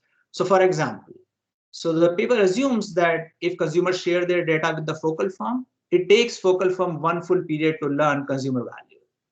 But if competitors get that data, they learn instantly this value of B. So it's possible that this forcing is happening because of the two-period nature of the model. And then the second point I think I already made, that the paper assumes that the spread in valuation of product customization is small, and it's possible that it is ruling out some other interesting equilibria. And anyway, I made this point earlier. So the next point is that actually the seller is offering different products in both first period and in second period, but still charges the same price. So for example, in the first period, firm is actually offering two generic products. So you can buy my product without sharing your data. You can buy my product while sharing your data, but I'm charging the same price. So same thing in the second period, the seller's product is valued differently by high valuation consumers and low, and but still there is one same price. And again, I don't know about the practical aspects of offering menu and how else to do it, but one can think about if the seller is leaving money on the table here and can do better. And finally, the paper has this assumption that consumers don't know their own private valuation of customization when they decide whether to share their preference data with a firm or not. So of course, this directly affects what kind of equilibrium emerges. So one can again imagine taking away this assumption and see then what happens. So, but anyway, these are my comments. And again, let me see the paper. I could see the paper is very tightly specified. So excellent modelers, and they wrote it very clearly and very beautifully. And I hope these comments are useful to the authors. Thank you. Thank you very much.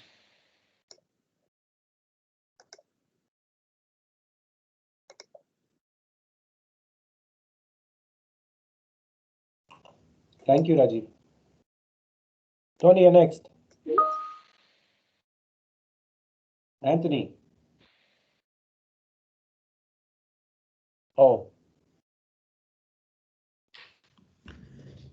Qihong, who's presenting? So do we want to wait a few minutes, or we start before the top of the hour? Yes. Yeah, we can break for a few minutes. Start at 11. 3 minutes.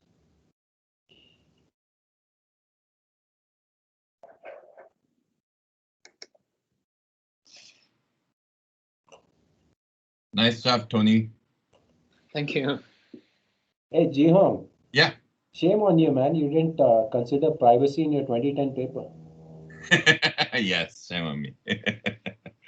But Tony, I was also thinking, what is I love this model. This is a really elegant model with a very important topic. But what is the kind of your discrimination is based on the base value V, right? Yes.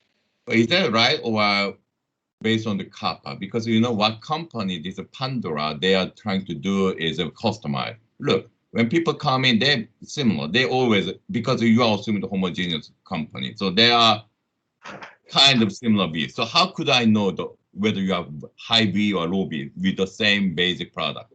So probably what company learn is more about kappa.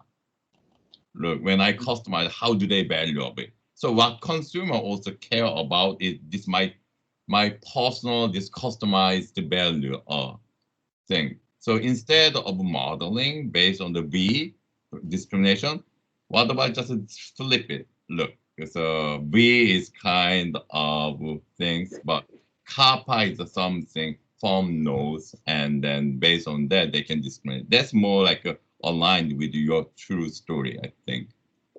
That's great. I like it. But I really enjoyed it. Thank you for this. Yeah, that's great. Yeah. So Tony, I have a quick comment on this. It's not exactly about modeling, but I have a feeling that in practice, the consumers may not be fully rational as we model them to be. Mm-hmm. So if that's the case, I have a feeling that consumer surplus is going to improve even further with the data transferability, especially if you allow the firms to approach the consumers and tell them, hey, we can do this for you if you give me that data and see what happens.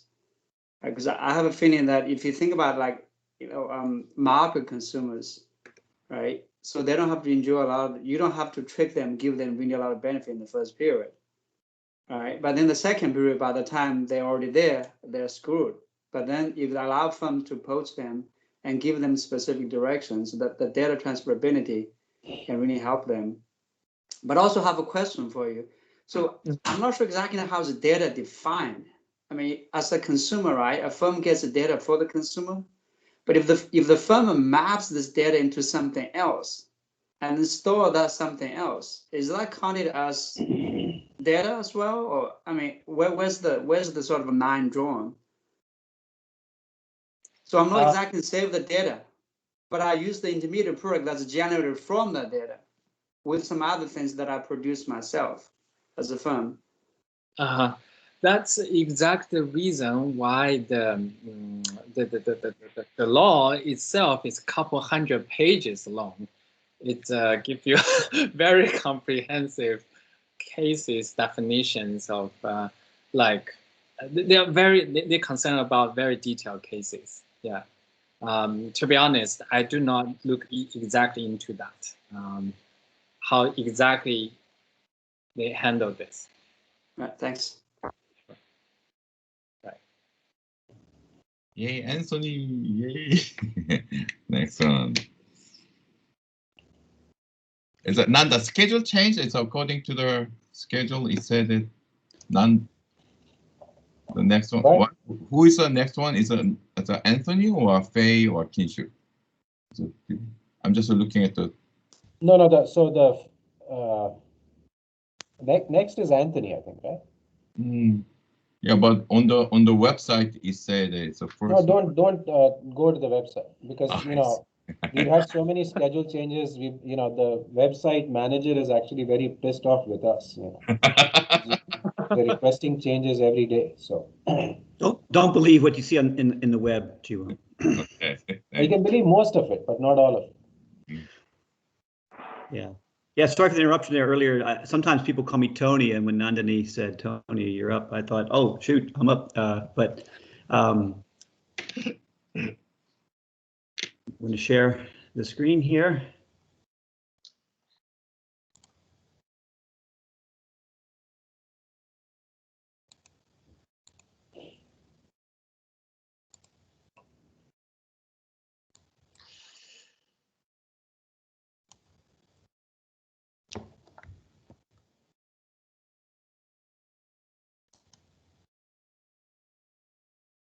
Try again.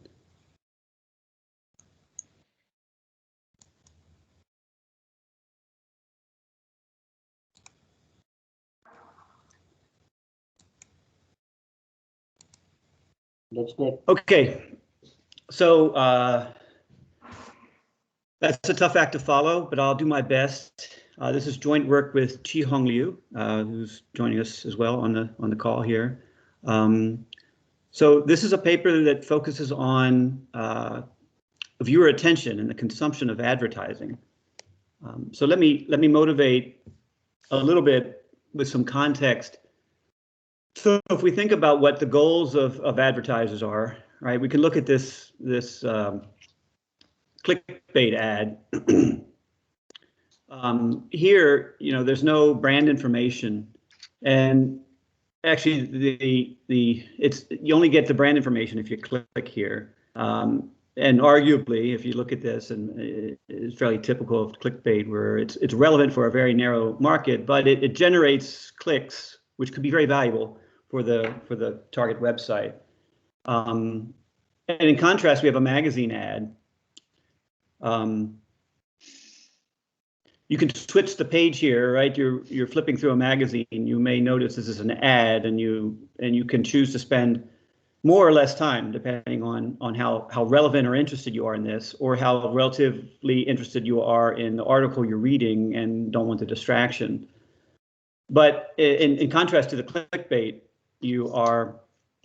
there is some easy information that you might pick up, maybe by accident or without a whole lot of effort.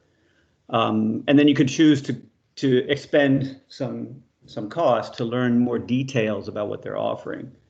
And so in both of these situations, right, you can choose to spend a little bit extra time or effort to see what they're saying, or you can choose to not. And that's really where this project is coming from, is to understanding how the consumer interacts with the ad in terms of investing ad attention costs. And so we're going to be looking at how this content may be affected by consumers' attention and vice versa. So we're going to think about this as a game between a viewer and an advertiser choosing content. Another aspect of this is the format of the ad. So here's a cute little ad. I don't know if it'll play for you, but it's a skippable ad on YouTube. And I want you to pay attention to the content.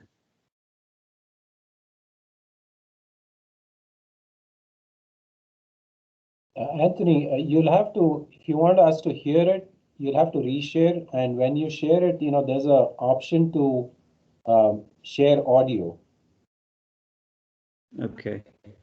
So you'll have to get back out, unshare, and then.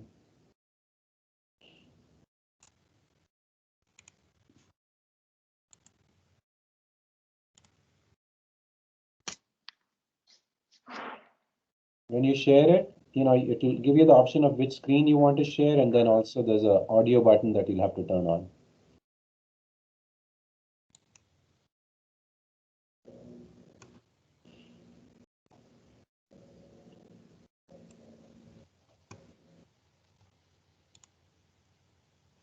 Okay, thanks, Nanda.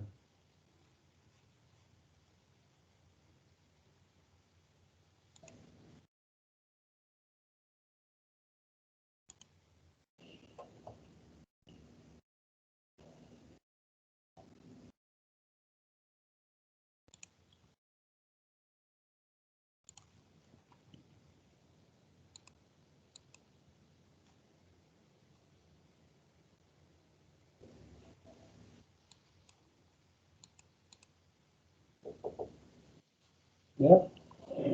Okay. So the point here is, let's watch the ad and I'll share the point with you.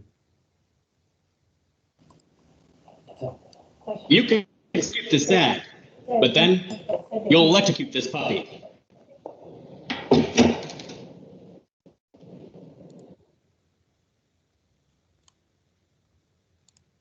Well, it's not that critical that you see the ad, but I think you get the point that because of the format being skippable, the content is strategically designed to work with that skippable feature. I mean, what happens is if you don't skip, if you're curious now that I started the story, and this is relevant actually for the paper because you may not have any interest in what's going on here, but because you might not have any interest in the advertiser, but you are interested in the in how this story develops. So what happens is if you don't skip, he congratulates you and says that they give money to save puppy dogs and other animals through the Society of Prevention of Cruelty to Animals. So the point here is that there is some informational content, but there's also this non-informational content, this entertainment that begs you to stay because you just inherently find this funny or interesting or intriguing. And so we're also interested in understanding how the content interacts with the format. And the reason this relates to attention is because here you have this skippable ad, you have this skippability feature. That's a huge distraction, right? So that's another pull on the viewer's attention to take the message of the advertiser. And so what this really speaks to fundamentally, and this is really our hope in this paper, is to really dig out the economics of the consumer's attention to an advertisement. And so you have the supply of attention from the consumer side, where they're engaged in some content. So these messages are not particularly welcomed. And they have many distractions, including the content or their own personal distractions. So they may, during an ad want to check their phone or talk to somebody in the room. And so to be able to actually take the message, you have to invest some of your attention, whether that's cognitive effort or the opportunity cost of not doing something else. And on the demand side, the marketer may have differential goals, right? They may be very ambitious to try to get you to buy something, or just modest. They just want you to say, "Hey, we're here. Just know our name," and that could be valuable.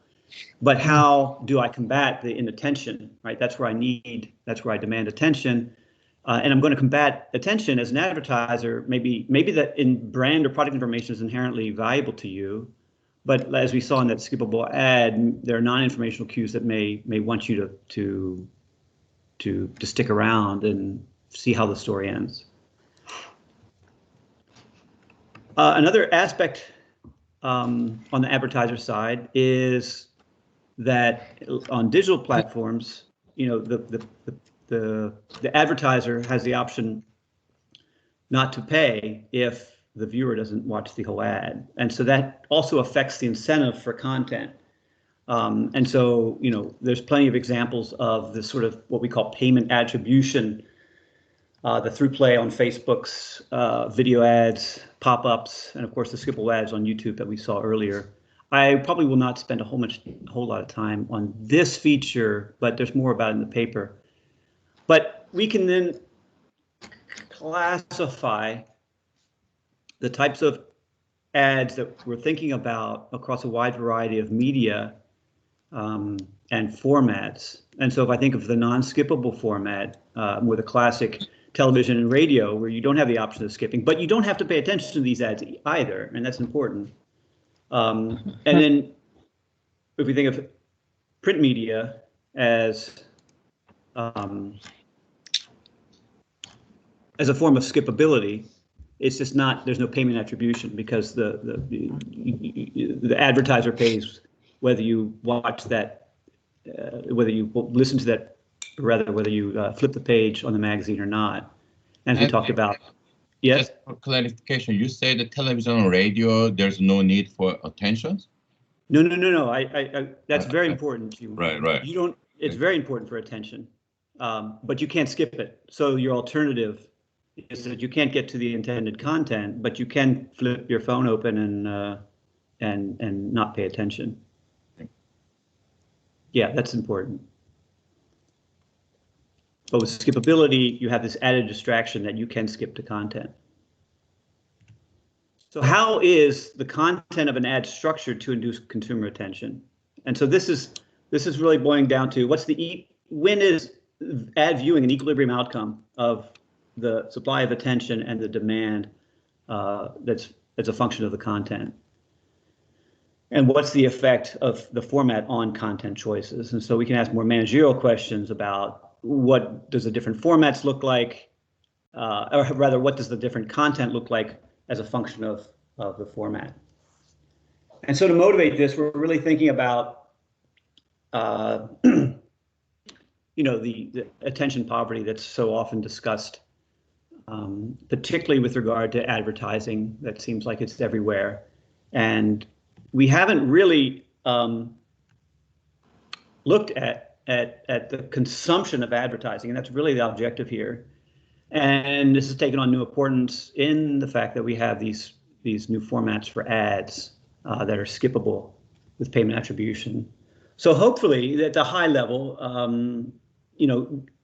can we better understand how advertising is actually consumed? Most of the theory literature looking at more high-level media considerations, throws messages at consumers, and consumers just take them cautiously. So I think we're hoping that this at least initiates a conversation about, at least a theoretical discussion about how consumers actually volunteer their attention.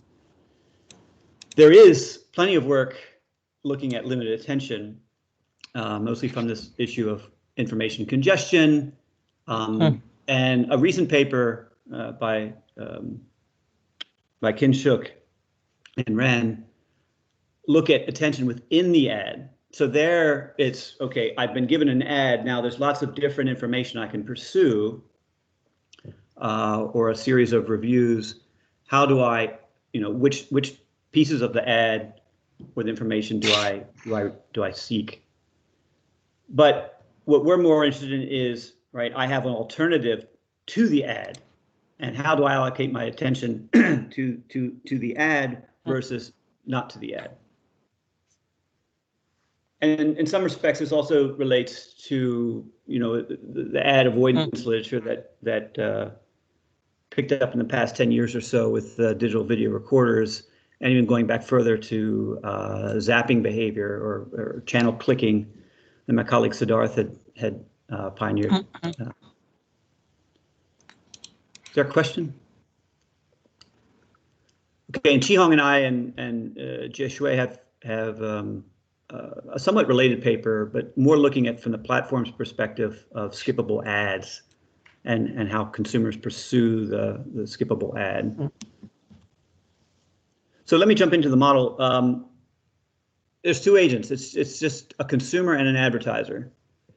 And an ad has two periods. And so the first period is mandatory. So the viewer is obligated to consume this part of the ad.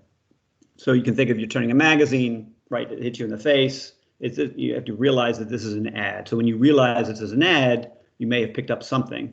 But then you have the option in period two to pay a cost to see more. Okay.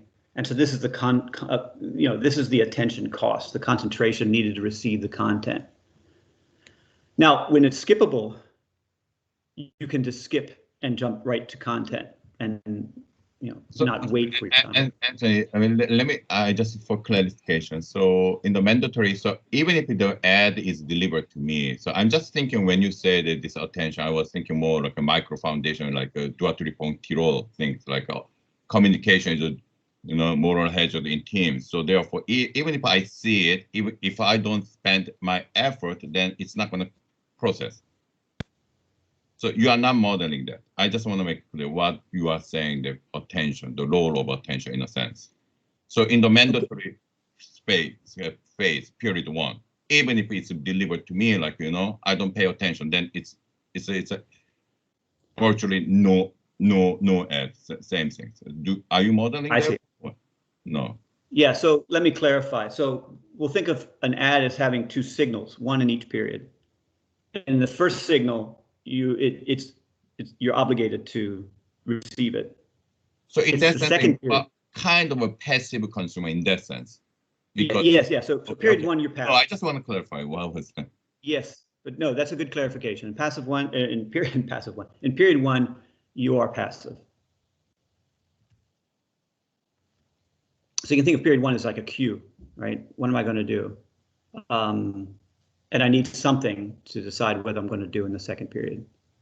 And so we think of informational ad content and entertaining content. So so there's 2 types of binary signals. There's there's what I call an indicator, and then one which we call a relevance. Now these are the nomenclature that's just helpful to hang on to, but I'll explain how they can be interpreted in a moment. But each type of signal is successful with some probability, row I and row R respectively, and 1 per period. So the advertiser is going to decide, do I want to show you the indicator variable first or the relevance signal? And I'll speak in a moment about what the roles of these signals in terms of consumers' reaction to them and the advertisers' benefit from them. But you can think of the indicator. So an indicator being like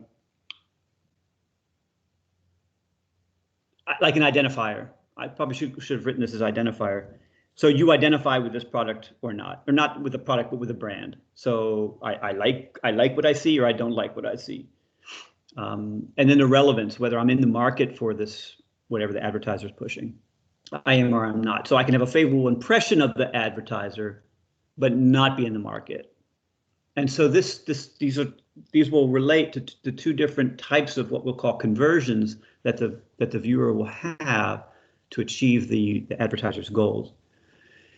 Complementary to informational ad content, we can have non-informational ad content, so called entertainment. And so entertainment is some benefit that the viewer will get in the second period, purely from enjoying. So in the puppy dog example, I feel nice and warm seeing that puppy dog being saved in the ad, and the advertiser then can spend some money, developing the music or developing the story to make this purely or intrinsically interesting to watch, without benefit from the advertiser. Anthony? Yes. Quick clarification. Could you clarify how the I variable is orthogonal to R? They seem very related in my mind. Yeah, let me do that. I'll do that in a slide, but basically a successful I leads to what we call a weak conversion. A successful R by itself does nothing, but successful I and R leads to a bigger conversion, like a purchase. I'll speak to that in a moment, but the advertiser is going to choose the signal order, right? I need to deliver both of these to you. Do I do I first or R first? And I can also choose how much entertainment to provide at some cost. The consumer is going to observe the first signal passively, as we were talking about, and decides whether to pay an attention cost to see the second part. And so a kind of similar clarification. So then I and R are mutually exclusive. I cannot send it both. Let me clarify this. This is a good time to clarify this. So what we want this conversion process and these signals to have different meaning here. And this gets exactly to Jason's question. So we call this the identity and the relevance signals. So there's two types of conversions. An ambitious conversion from the advertiser, what we call strong conversion. This is going to have bigger payoff for the advertiser, and a weak. So you can think of strong as like a purchase, right? That gives benefit to the viewer, it gives benefit to the advertiser. There's some trade. Or a weak conversion where the viewer doesn't really get any value from this, but the advertiser has successfully communicated maybe its brand or its awareness. And so a strong conversion occurs when both signals are successful. A weak conversion arises when the identity signal is successful, but the relevance is not. And so there's no conversion when the identity is 0. Okay, so hopefully this clarifies Jason's point. And what we're trying to get here is differential incentives here between the consumer and the advertiser. So a strong conversion pays off something to both parties. The advertiser gets something, what we'll call VS, a strong conversion value, and the viewer gets something. So again, a purchase, if you want. But the advertiser gets a reduced benefit. As I said, like brand awareness. Now, the order for the either conversion is going to be irrelevant for this model. And we're going to assume that for the advertiser, a strong conversion is like an ambitious goal for the advertiser versus a weak conversion to spreading awareness. So Anthony, just to follow up on my question, it's possible in your model for the consumer to assess relevance before, even if identity is 0? Yes, it just has no payoff. I could be in the market for a product, this is our interpretation. I could be in the market for a product, for example, but this is not the one. I don't like this one. So there's no conversion. Okay, let me think about it. Can I just, I'm still confused a little bit. So you are now analyze the content of ad as this called signal, identity, and relevance, right? Right.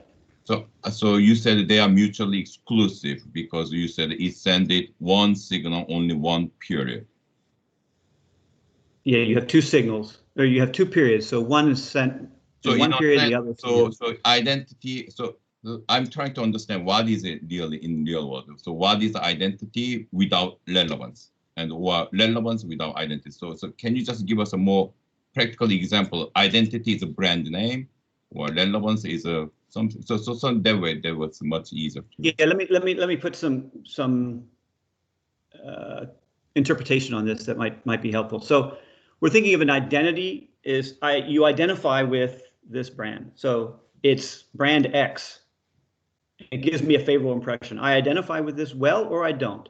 If I do well, it's successful. If I don't, it's unsuccessful. Relevance we're interpreting as, or one way to interpret this is, I'm in the market for this product. So to get a purchase, if you want, or a strong conversion, I'm going to have to actually embrace this brand, and I'm going to have to actually be in the market. So both of those conditions indicate a realization of one on both signals. So in a sense, you are a little bit agnostic approach what it is, but you are, I think, like you are kind of classified based on the effect. Yes. That I wish I would have said it the way you did, Qihong. That's exactly right. Okay. The meaning of this information is somewhat ambiguous. We're classifying it based on the outcome. And we apply these terms, identity and relevance, just to help fix ideas, but they don't speak explicitly to the content that you might see. So in a sense, they somehow know what can actually give information about identity or some product category. So there, whatever it is, so based on this effect, you classify the signal. That's how Exactly. Exactly. Yeah, I'm glad you clarified that. That's actually exactly how we're thinking about it. Versus entertainment. So this, we think of the informational content subject to Ji-Wong's qualification versus non-informational, which is just pure entertainment that gets only immediate benefit from viewing the ad itself. So let me pursue that a little bit. I mean, I see this table. It helps me to understand what's going on. So the 1-1 and the 1-0 is really the payoffs that are different, right? So there's a payoff to awareness because you're interpreting it as awareness. 1-0 is awareness. Why are they getting a payoff? Because they're buying the future, or they'll say good things to other people? Is there a process element here that I don't have a problem saying people feel good. I don't have a problem with that. But why does the advertiser get a payoff? I'm confused by that, or at least I'm not clear on that, I should say. I mean, I thought you gave two good examples, right? It makes the firm, there's a positive association with the firm. If there's some opportunity for this consumer to purchase in the future, or to tell a friend, or vote eventually for some candidate in long-term in the future, or to spread good word about the candidate. Well, all those examples you gave. Okay, but in that case, I am assuming VS is greater than VW, like you put in the red out there. That may not hold. I mean, it just depends on how you think about this, right? Yeah, I guess we could come up with scenarios where it depends on the process that you're imputing, because awareness. I'm still mulling over the payoff structure. That's so if the user gets zero payoff, they don't get zero payoff if awareness results in future consumption by that person. Well, you know, the fact that we've normalized the viewer payoff to zero is not necessary for the model. So it could be positive, just less than US. But do you need an assumption VS is bigger than VW? Yes. So we want this differential incentive for the advertiser and the viewer. So the viewer is more incentivized for a strong conversion if one of the signals is successful. Right. And they know that in the second period that they might get some benefit by paying attention, whereas in the week they have less incentive. And back to Ram's point, one way we're thinking about this interpretation, another way is suppose the brand,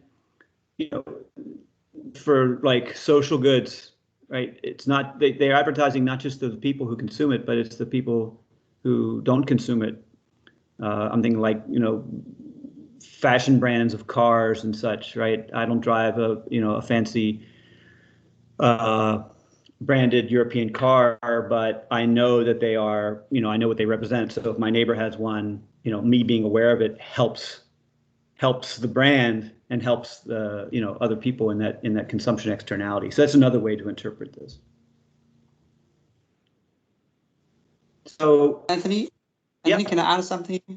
So I think RAM was potential. I don't know whether RAM was leaning toward a scenario where like weak conversion is that the advertiser reaching to somebody whom I've never reached before.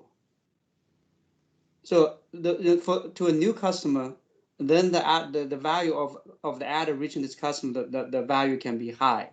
So that in that case, you can think of a weak conversion can be better than strong conversion in terms of benefit for the advertisers. But here, I mean, the consumer ex-ante are similar. So in this model, the VS, so everything that the weak conversion has, the strong conversion has that and more. So in this model, the VS would have to be, it would be hard to justify why VS can be lower than VW. But in practice, I would assume that if you have consumer ex-ante different, right? Somebody who's more in the relevant group, well, I might have already reached these customers in other media, right? So that would be a different situation. I don't know whether Rams is thinking about this. I see. No, I Just wasn't. by No, that's a good point. No, I wasn't thinking explicitly, Qihong, but I am trying to understand the mathematics. So I'm setting aside all the definitional things that Qihong was talking about. So the mathematics assumes an underlying process. I'm trying to visualize a process, and there can be many processes, so we don't know. But I wanted to know what you all had in mind. What underlying process can give rise to these this particular outcome space in the payoff space to the viewer and the advertiser? That's because once you define that, I know how the math is going to proceed. I have a pretty decent idea about that. But I'm trying to understand why this particular this is your assumption in the model. What drives these assumptions in terms of the underlying data generating process or the whatever process you're thinking of? It would be nice to know that, I think, at least to have a hypothesis about that. That's all. So, but your comment is well taken, Qihong. Okay, thanks, Ram, for that. And so with this setup, with the differential incentives for advertiser and viewer, we can get some interesting strategic interactions between the two in a game where the advertiser is choosing which order these signals should come and whether they should put entertainment on there. And again, to Ram's point, we're trying to balance the interpretations of these with the specification. So in some sense, we are a little bit agnostic into how this is this mechanism versus this interpretation, so we can classify a broad range of advertising strategies. And so, with this 2-period setup here, just to walk through, I won't walk through this messy table or decision tree, but so for instance, if the identifier goes first, right, it can be successful or not. If it's not successful, then she can just ignore it. So this is in a non-skippable format. Or if it is successful, she may say, well, okay, identifier successful. Well, you know what? If the identifier is successful, I may get a strong conversion if I pay attention and the second signal is relevant. And then I'm going to get some consumption benefit perhaps, but I'm going to have to pay some cost. And I'm going to get to my content a little bit later. Whereas the advertiser gets a strong conversion, right? But if instead that relevance signal is irrelevant or unsuccessful, then there's no consumption benefit to the viewer, despite the fact that she's paid the cost, and the advertiser gets a smaller payoff, and that would be the awareness. Hey, I had a good impression of the ad. I'm not in the market, so I'm not going to buy, but I do walk around with a favorable impression of the advertiser, is how we're interpreting that. Anthony, is row endogenous? Row is exogenous. Okay, so just the order effect. Just the order, and then how much entertainment. That's the choice variables. So we row relevant row R is the same for everyone. Yeah. So you can think of this as representative consumer, one consumer. That's differentiated on cost. So we're getting consumer heterogeneity with respect to attention cost. Okay. Sorry, another clarification question. And what is the reason behind this assumption that in each period you can only send one information signal in your model? I'm just curious. No, I think it's beautifully modeled in terms of micro foundation. I like this very much. I'm just curious to understand what is the reason behind this information structure in your model. So we're thinking of it as a bandwidth constraint. So you can only deliver one thing in a fixed amount of time. So that's how I would interpret this, and deliver them both, because these are consumers who have attention constraints. So that's how we interpret that, as maybe bandwidth constraints, one at a time. And so, I'll go. Please go ahead. No. And the entertainment value is worked in both periods? Like you try to attract consumers in both periods?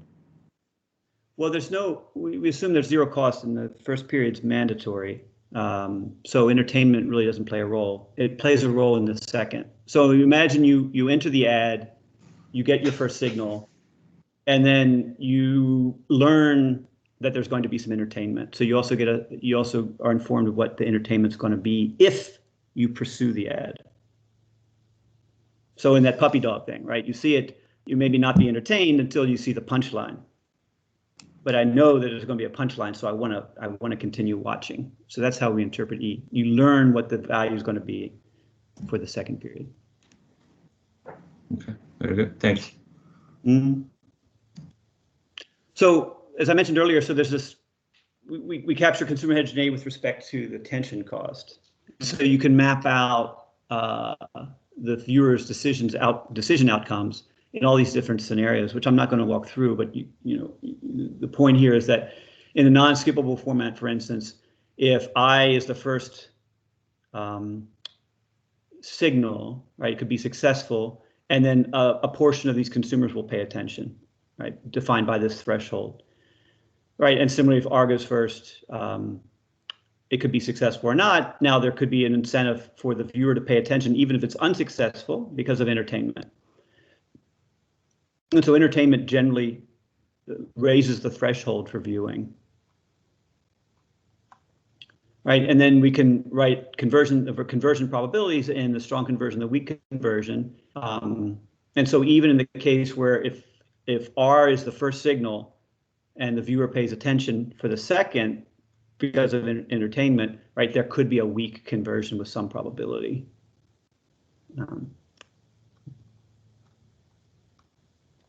Now with skippable, there's this added distraction, and this is captured by W hat. So this is the extent of discounted content, or the incremental, the saved discount of watching your content sooner. Now, as this value goes up, obviously, it's going to be competitive against watching the second part of the ad under skippable ad.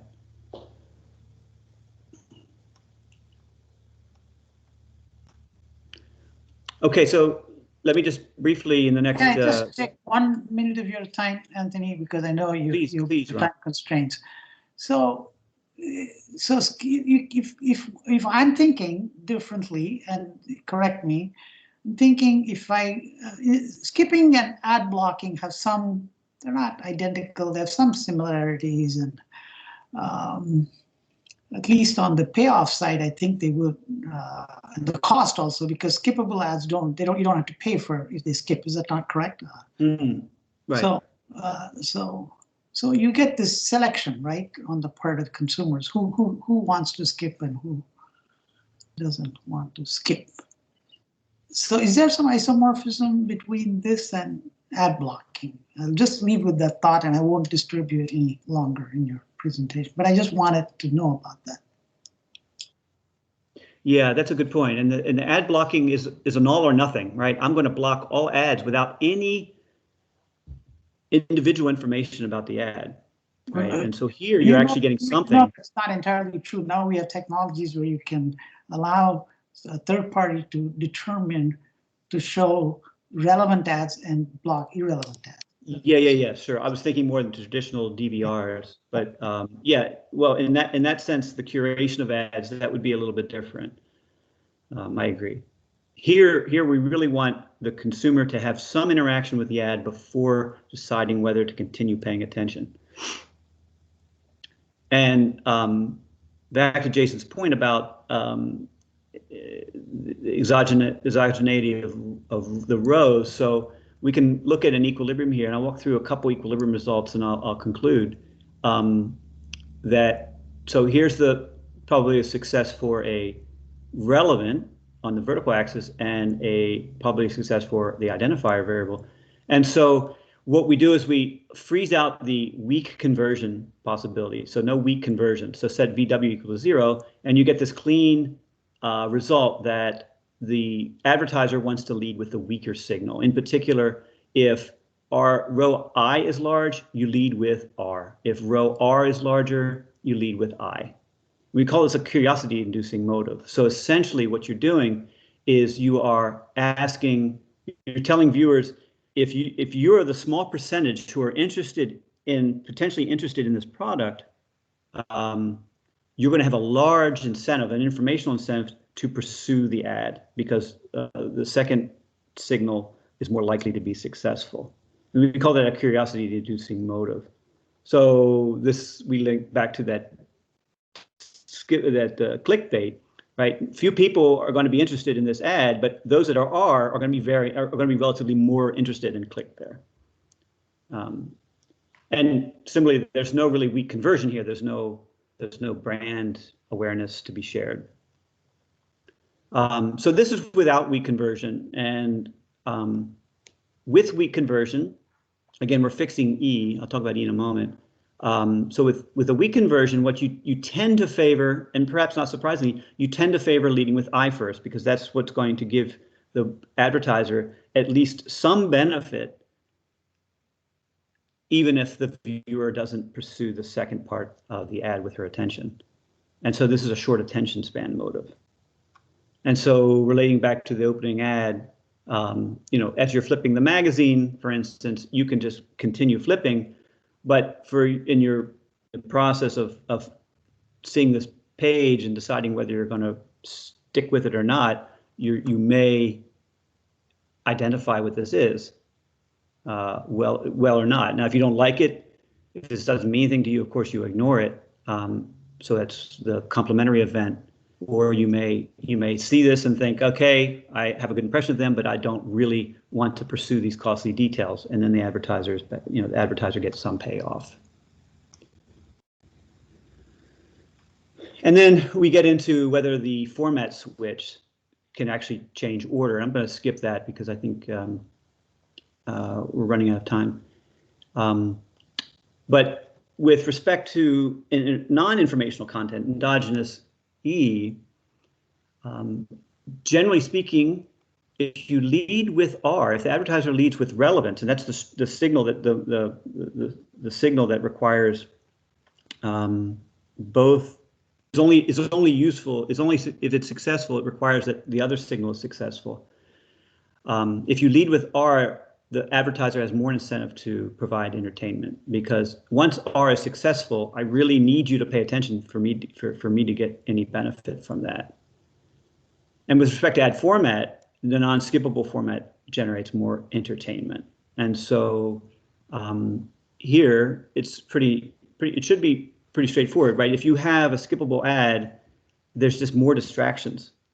So my return on entertainment is lower as an advertiser. So I'm going to pursue less entertainment on average. And we like to relate this, and we like to relate this to this notion that I've seen written places that in terms of ad copy, there's a sense, at least in some of the industry, that digital ads are of lower copy quality than traditional print and broadcast media. Has this been empirically identified? I don't know, but there does seem to be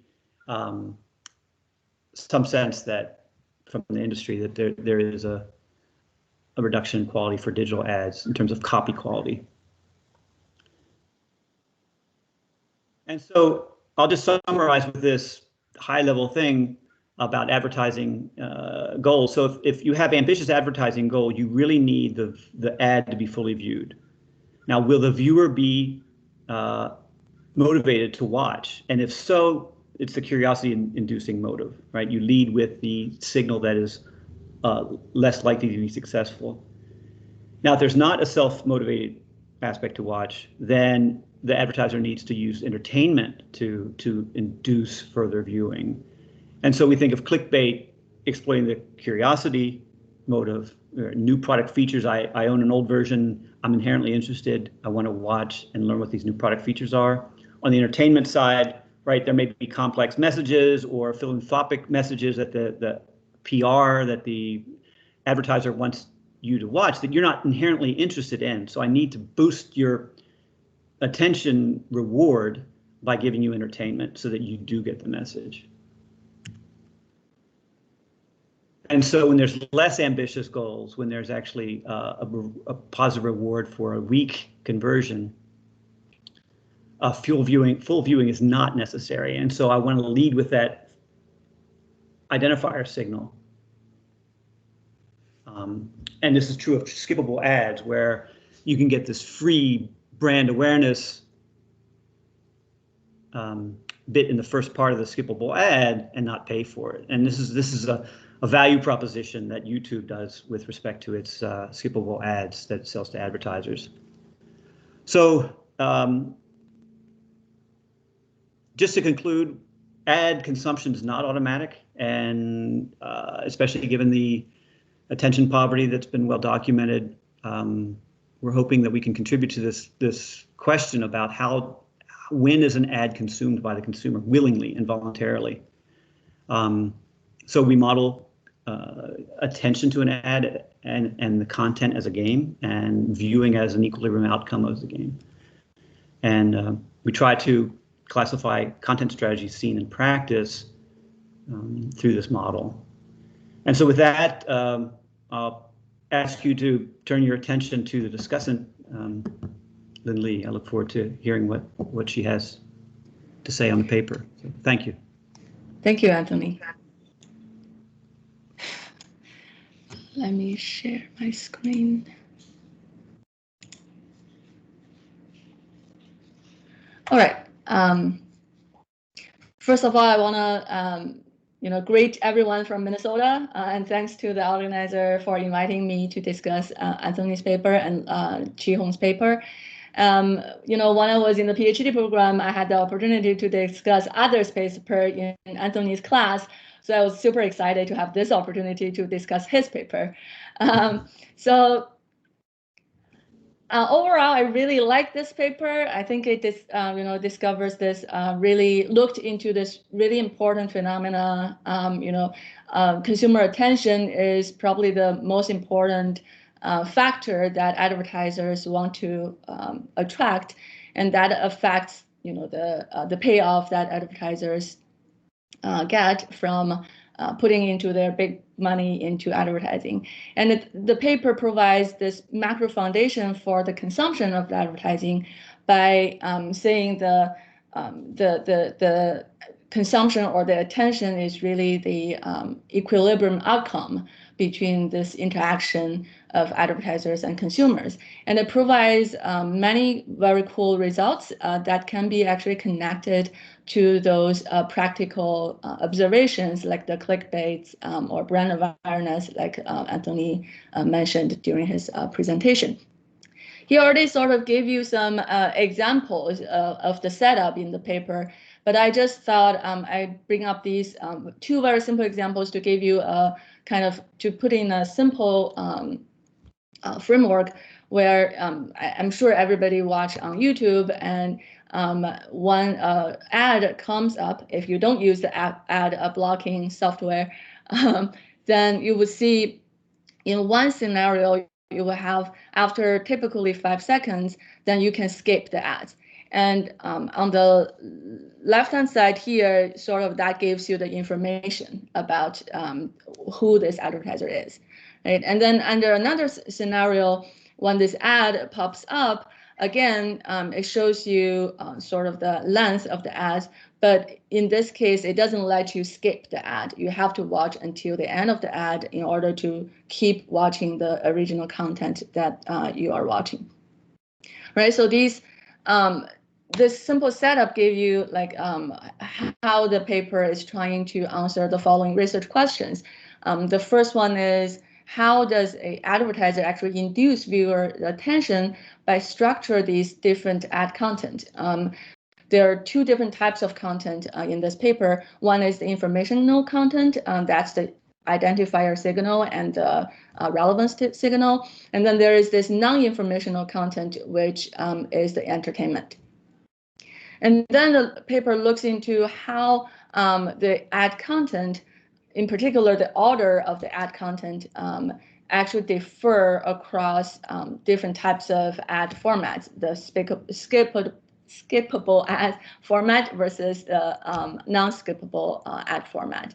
And then additionally, it also looks at the role of the payment attribution, where under skippable ads, the advertisers don't need to pay if the consumers actually skip.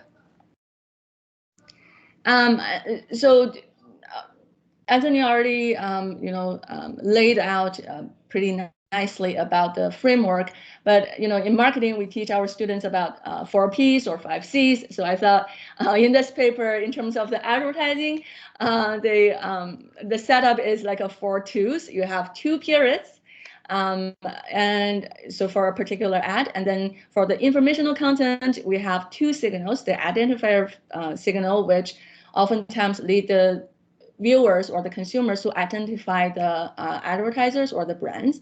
And then you have the relevance signal, where the consumers are going to see whether or not the product or the brands are relevant, or whether or not they're in the market for that particular product. And as this kind of comments came up already earlier in the discussion, I thought probably it will serve the paper better, or the readers better, if in the paper you can provide more examples of exactly what the identifier and the relevance signals are. And I think through the discussion, it made it clear it's actually about the outcome, not really about the content. So I thought that's a little confusing in the beginning of the paper. And then there are 2 formats, the skippable versus non-skippable. And then there are these 2 orders, right? Either the identifier signal comes first, or the relevance signal comes first. Additionally, the paper first derives all the results nicely, fixing the level of the entertainment in a particular ad, and then later on, the authors actually make the entertainment decision endogenous. On the viewer side, like Anthony mentioned, in the first period, they simply passively observe the first signal. And then in the second, by the end of the first period, they are going to make a decision, right? Under different ad format, they all decide either to keep watching the ad or pay attention, or they can ignore the ad. If they're going to pay attention, then they are going to pay a cost, which is C, but they're going to also pay additional cost under skippable ad format.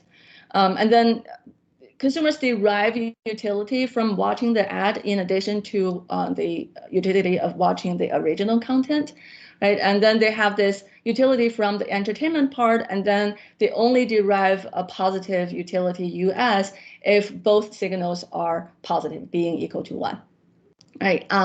So that's kind of the setup for both the advertiser side and the viewer side. And I'm not going to spend too much time here because Anthony already walk you through about these steps, but I do want to point out the kind of the uniqueness or the driving forces, right? So here you have 2 payoffs for the advertiser: the strong payoff and the weak payoff. And note that you only get the weaker payoff VW if the identifier signal is equal to 1, but not the other one. And it's exactly this asymmetry or differential kind of payoff drives the crucial decision about the order between the 2 signals. And then that's under the skippable ads. It's a little different from the non-skippable ad format, because if you get a unsuccessful signal in the first period, then the consumers are going to skip to watch the original signal. And that speaks to why under skippable ads, actually the advertisers have more incentives to lead with identifier signal in order to get the weak conversion VW.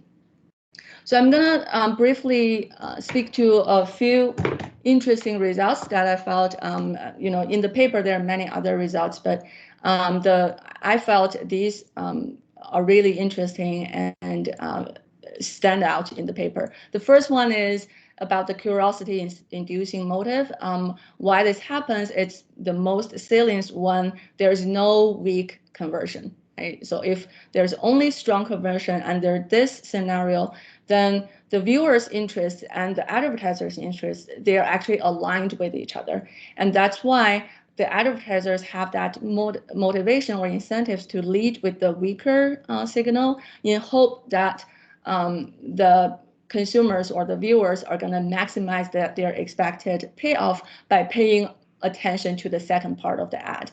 And that links to this practical observation about clickbait, where the advertisers only care about the website traffic, and that's why they're going to focus on this curiosity, inducing the curiosity perspective on the viewer side. And then the second motive from the advertiser side is this so-called short attention span. Under this scenario, this is where the weaker conversion becomes non-positive. And if that's the case, and because advertisers only get the weaker conversion payoff VW when I is equal to 1. So that's why under this scenario, advertisers are more likely to lead with the identifier signal, and that is more effective under the weak conversion goal for the advertisers. And like I said, it's stronger under skippable format exactly because if the first signal is unsuccessful, the consumers are going to skip, and also that cost-saving incentives for the advertisers under skippable format because they don't need to pay if the consumers skip. And that links to the practical observation where if the advertisers only wanted to focus on increasing the brand awareness, then they may want to focus on bringing up this short attention span, leading with that information identifier. And finally, the authors, Anthony and Qihong, they endogenized the entertainment decision on the advertiser side. One of the findings is that there is more entertainment under non-skippable format. That is because that low returns to investment because entertainment is costly. And the advertisers, they don't need to pay if the consumers skip, and that gave them the incentive to not invest in entertainment. And that links to the practical observation, although not approved, saying the ad quality is actually lower under skippable ad format relative to non-skippable format. So that's kind of gave you an overview of what the paper is about and some interesting findings. And here I'm just going to share a few thoughts that I had while reading the paper. And this first comment is already brought up by the other participants like Jason and Jing Wang, and Ram also alluded to that. I think it's going to be better for the paper to kind of provide more examples to illustrate these kind of two signals in two periods. And oftentimes, if we really watch the ads, we will feel like the identifier and the relevance, they're sort of like almost always mixed together. In the same time, if I can identify who the advertiser is, and almost immediately I'll learn whether or not that ad is relevant or not. So how you can make it clear, like the advertiser can actually separate the two. And is there a better example where the advertiser actually lead with a relevant signal, not the information? It's very clear to me actually by watching all these YouTube ads. Oftentimes we can very clear in the first few seconds we can identify the advertiser. But what is the better example that I thought one might be relevant is this router example. I know the sound is not coming out, but it's okay. So in this example, the ad is very entertained, and immediately you will see whether or not it's relevant, right? Whether or not you are in the home buying market, and you can also identify sort of the advertiser, which is Realtor.com. But I thought that speaks to these kind of examples about those two signals, who is coming first. And another thought I had in the paper, this is related to the skippable format, right? It doesn't really apply to the non-skippable format. In this case, the skippable ads, if we watch these ads, typically it passed, the first 5 seconds, and then you see that skip ads button shows up. In the paper, the authors kind of assume the discount utility for the original content after watching the ad, and the viewers, if they decide not to skip, then they pay that additional cost, right? It's the loss of utility in delaying watch the original content. So I thought, I have to admit, I'm not an analytical modeler, so I don't really know how this is going to affect the whole equilibrium outcome, or how complicated, or how even it is, whether or not it's even feasible to add in these different things into the model. But I thought it might be interesting to allow the discount factor to be continuous instead of a fixed, constant number, just because, when that skip ads button shows up, the viewers can still keep watching. So at any moment during the next 10 seconds, the viewers have to decide whether or not they are going to skip or keep watching. And that speaks to the second point here. So maybe there is actually a skipping cost in addition to the attention cost. And maybe one way to deal with the skipping cost, maybe the loss in the utility in delaying watching the original content, that might be related to the skipping cost too. So that's some thought that I have. And finally, I know this is not, the model is very clean and the results are very nicely laid out under this one advertiser and one consumer setup. But I cannot resist to think about competition because oftentimes especially under the skippable ads on YouTube, oftentimes you will see like 2 ads. You see the first ad, and YouTube actually tells you there is another ad after this. So if there is competition involved, whether or not I'm gonna skip the first ad, then it's gonna have some kind of negative externality to the next ad. Right? So how does that play into the results that is shown in the paper? And if two advertisers actually compete for this first spot, then how does that affect the content that they are gonna create, or the order that they are gonna put? In other words, how can competition actually create this differentiation in the ad content? Okay, so really that's all I have.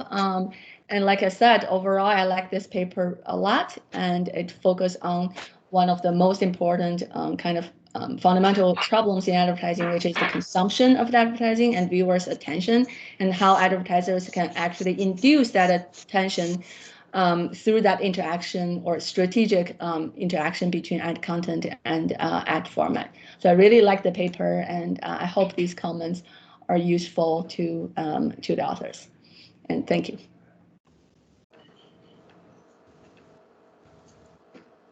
Thanks, Lindley.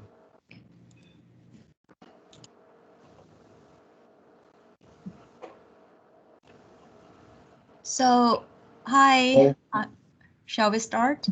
Yes. Okay. Is Kinshuk joining us? Yes, he is here. Hi, everybody. I'm here. See me now? Hi, can you see my screen?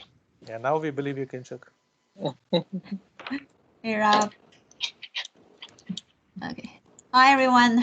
Thanks to the conference committee for inviting us. So I'm Fei Lang from UNC Keynote Speaker Business School, the marketing department.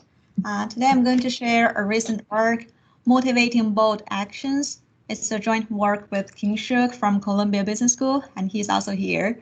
So it follows the principal agent framework, and throughout the talk, I will focus on the Salesforce application. However, the insight does apply to a more general setting with a principal agent problem.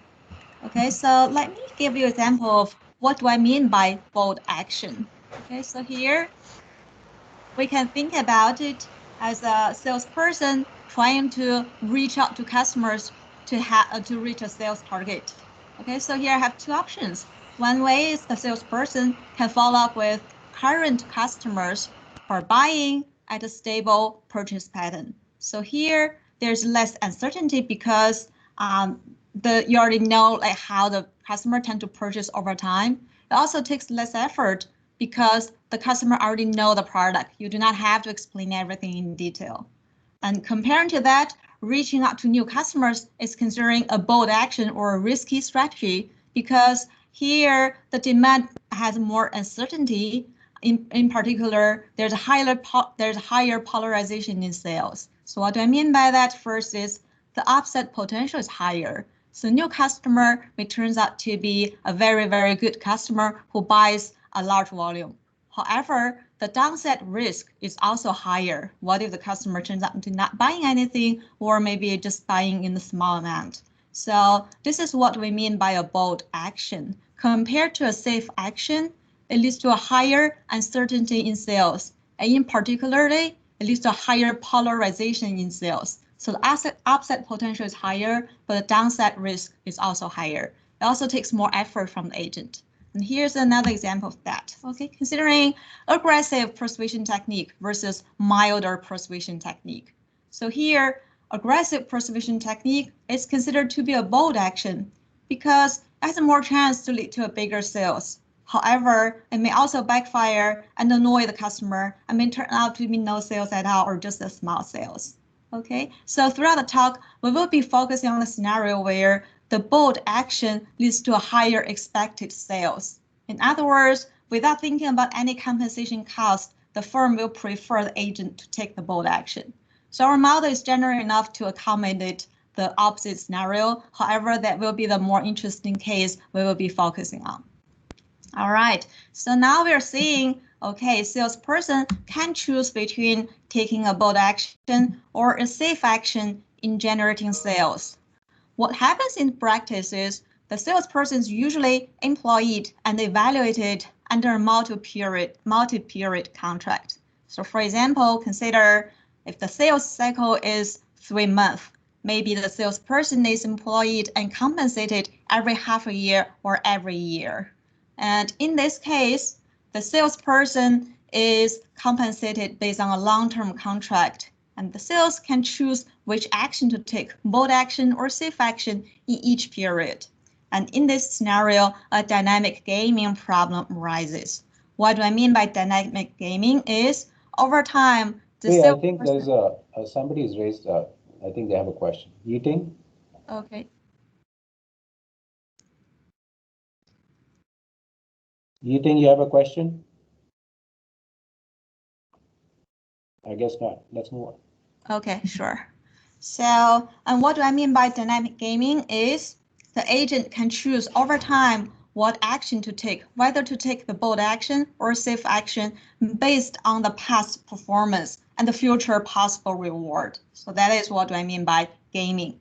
And there has been a lot of empirical evidence about this. Okay, so under the Salesforce context, Chang has a recent paper. Okay, so in his paper, when the salespeople are compensated based on a longer term contract, so when the quotas become less frequent, they find the salesperson tend to pursue more bold actions in selling these higher margin products, rather than taking safe actions and get just incremental sales.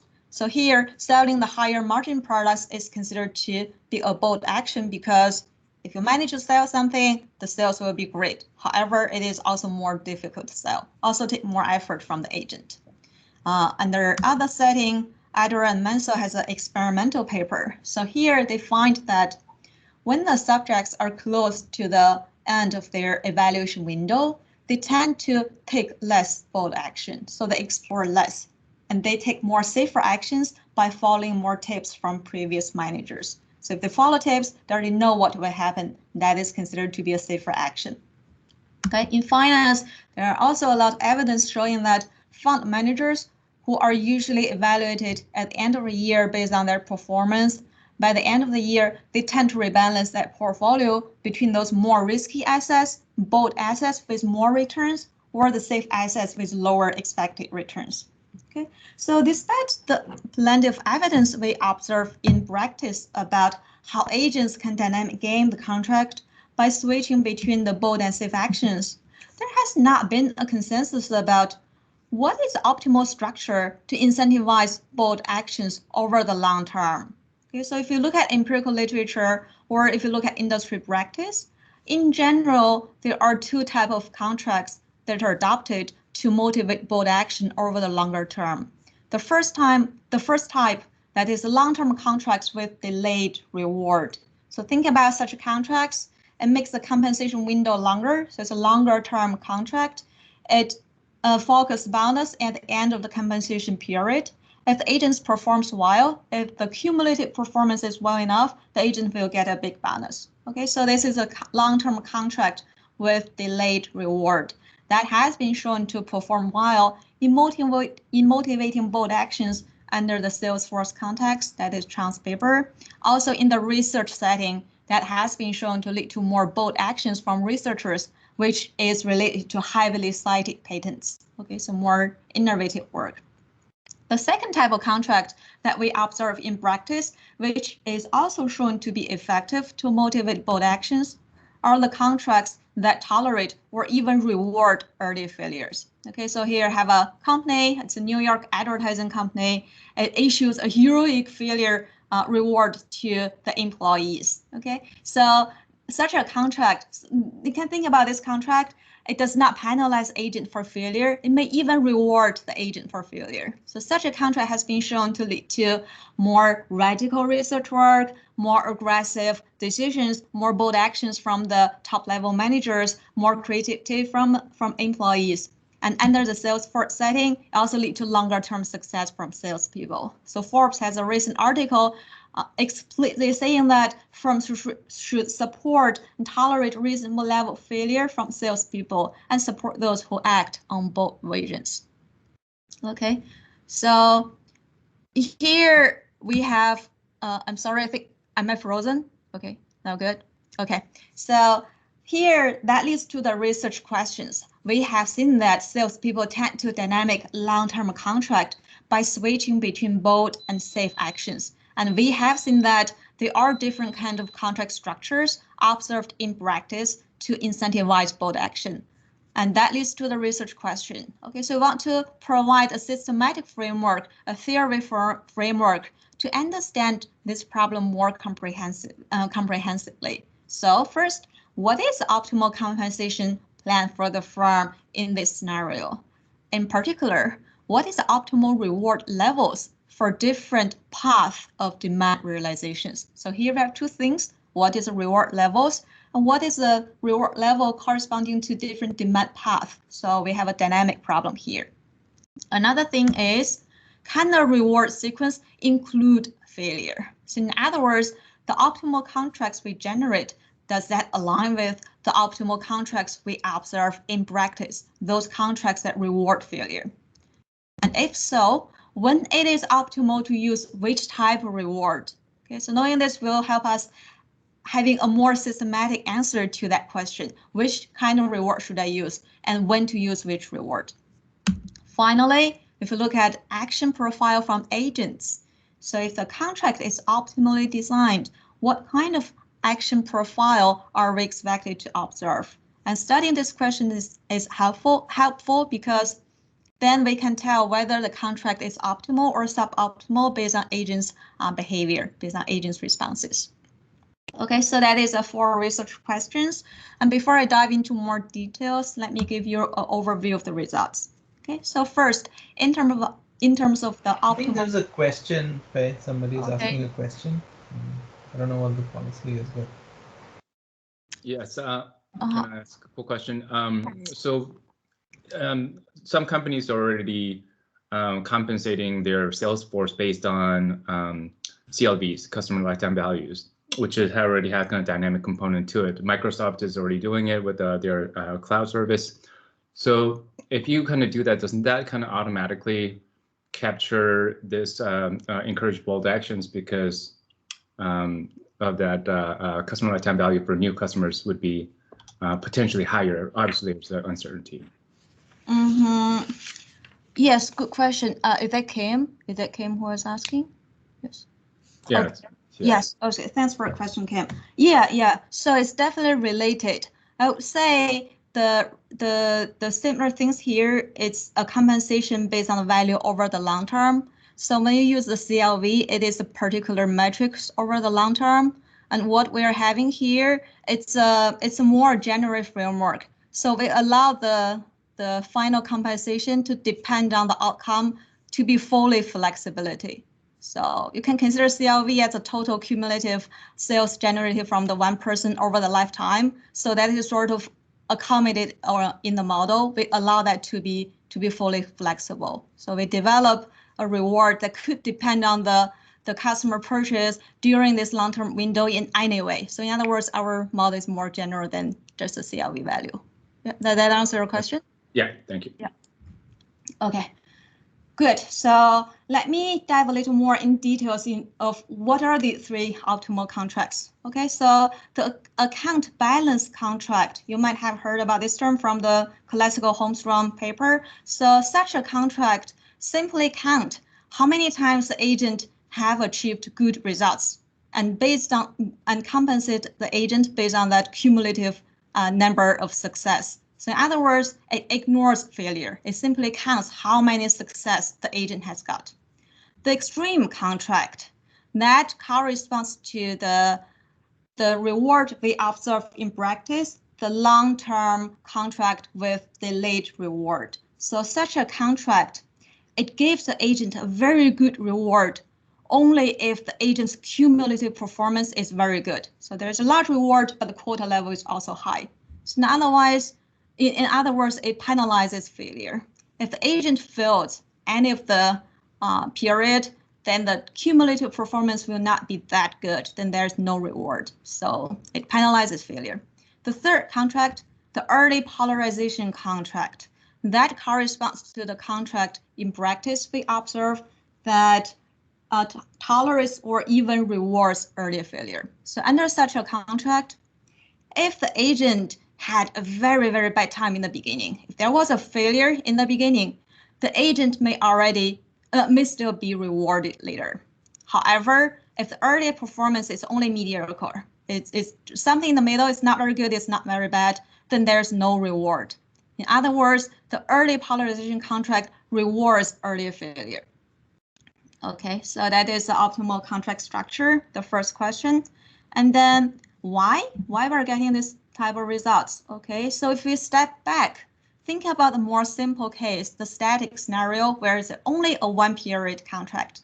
Okay, so I will show you that in the short-term scenario, the firm will not reward failure. It is not optimal for the firm to do that. However, when we move to this dynamic world, under two-period contract, it can be optimal to reward failure like early polarization contract does.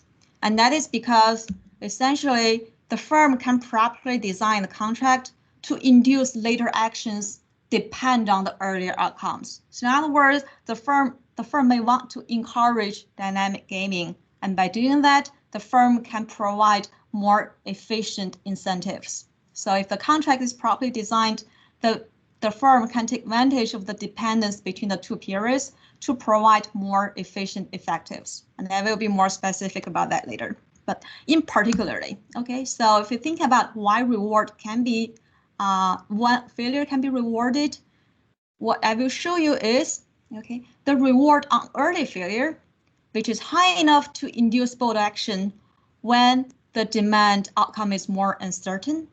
It's also high enough to induce a bold action later on when the demand outcome is less uncertain. So the same reward that is inducing two bold actions at the same time. Therefore, for each dollar given, it can provide more effective incentives. And that is how the firm can take advantage of the dependence between the two periods to provide more efficient incentives. All right, if you're clear about this in terms of when it is optimal to use what kind of reward. Okay, so we find that when the bold action relative to a safe action, the effectiveness is extreme. So in other words, if the bold action can induce a lot of demand compared to the safe action, or just a little bit more, then in both of these scenarios, the extreme contract or the earlier polarization contract, where the later action is dependent on earlier outcomes, is optimal. Otherwise, the account balance contract is optimal. Okay. Finally, in terms of the action dynamics, sometimes in practice, we could observe agents act safe sometime, and a normal, we would think that is suboptimal for the firm. However, what we find is that acting safe can be optimally induced by the firm. Okay, so a contract is optimal and the agent's action is also optimal. So acting safe can be optimally induced, and that is to save on the incentive cost. Okay, so that is an overview of the main results. In terms of literature, okay, the closest literature is the existing explanations for why some firms may tolerate failure. And such literature has been largely built on two ideas. Incentive for learning, so here's for learning the return of the project. In other words, it's more of an exploration exploitation problem. Or career concerns. So here is about learning the capability of the agents.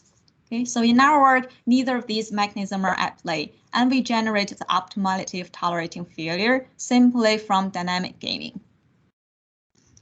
Okay, any question before I get to the model part? Okay, I didn't see any questions. I guess we're good. All right, so this is a model. It's a very simplistic model, very stylized. So we have one firm, one salesperson. The firm is risk neutral, and the salesperson is also risk neutral. The salesperson is protected by limited liability, which means the total compensation for the agent under any possibilities shouldn't be lower than a particular number. You can think about this as a minimum wage imposed by law. Okay, so this is the main model. We have extension to account for the risk-averse agents. Here we're keeping it risk neutral to just keep things simple and to isolate the effect from dynamic gaming. Okay, there are two independent and identical periods, so it's a two-period game. And we want to model the effect of bold action to increase the polarization of sales. And to model that, the minimum we need is 3 demand levels. So demand for each period can take 3 levels: low, medium, or high. And the agent has 2 possible actions: bold action, that is denoted by E equal to 1, or the safe action, E equals to 0. Okay. Again, action is not observable, so we have the moral hazard problem, and the bold action takes more effort from the agent. Most importantly, we want to model that bold action increases both the polarization and the expected demand. Okay, so this is how we model that. Here's an illustration of demand distribution. The left part, we have the demand distribution under the safe action. So here we have 3 demand levels: low, medium, and high. Under the safe action, there's a probability P of achieving both low and high demand. And compared to that, if the agent takes a safe action instead, there's a higher probability to achieve the high demand outcome, increases by H. There's also a higher probability to increase low demand, so this increases by L. So H is the upside potential of taking bold action, and L is a downside risk of taking the bold action. Okay, so this is what I mean by the demand is more polarized. So there's higher upside potential and also higher downside risk. I have a few parameters here. So to simplify things, let's do some normalization. Normalize the medium demand level to 0, high demand level to D, and low demand level to -D. So in other words, to keep things simple, let's keep the high and low demand level symmetric around the mid level. This is only a mathematical normalization to keep things simple. Our results does not depend on this symmetry. Okay, and under this picture, remember the bold action lead to high expected demand. So that translates to this. The upside potential H is higher than the downside risk. All right, so that is a model. Now we will get to the results part. So first, I will analyze the first best benchmark. In this case, there is no moral hazard problem. Agent's action is observable by the firm. Then we'll move to the single period contract. So this is a static contract, no dynamic gaming problem. And then we'll move to the most interesting case, the 2-period contract. Finally, if I have time, I will talk about a few extensions to show the robustness of the results. Okay, first best benchmark. This is standard. Agent's action is observable.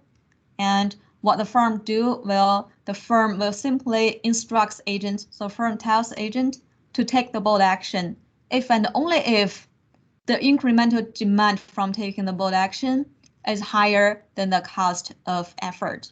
Okay, this is standard. And now let's move to the single period contract.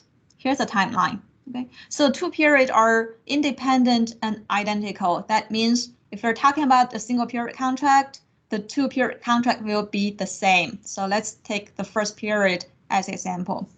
At the beginning of the first period, the principal offers a 1 period contract that tells agent how much I'm going to compensate you at the end of the first period based on the demand outcome.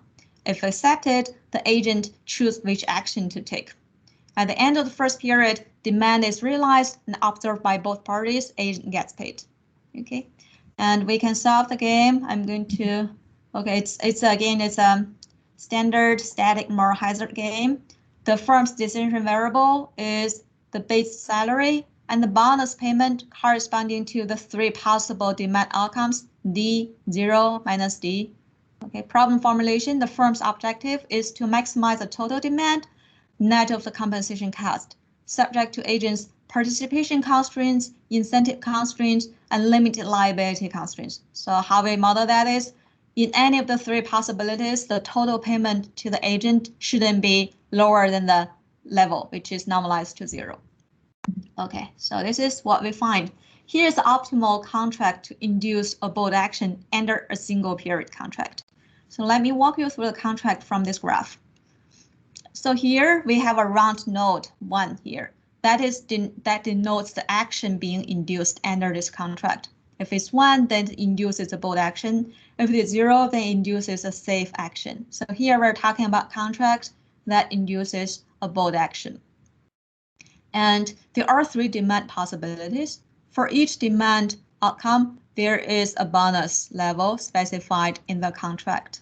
If you look at the optimal contract to induce a bold action, then there is a bonus paid if and only if demand is at its highest level. So if and only if demand is D.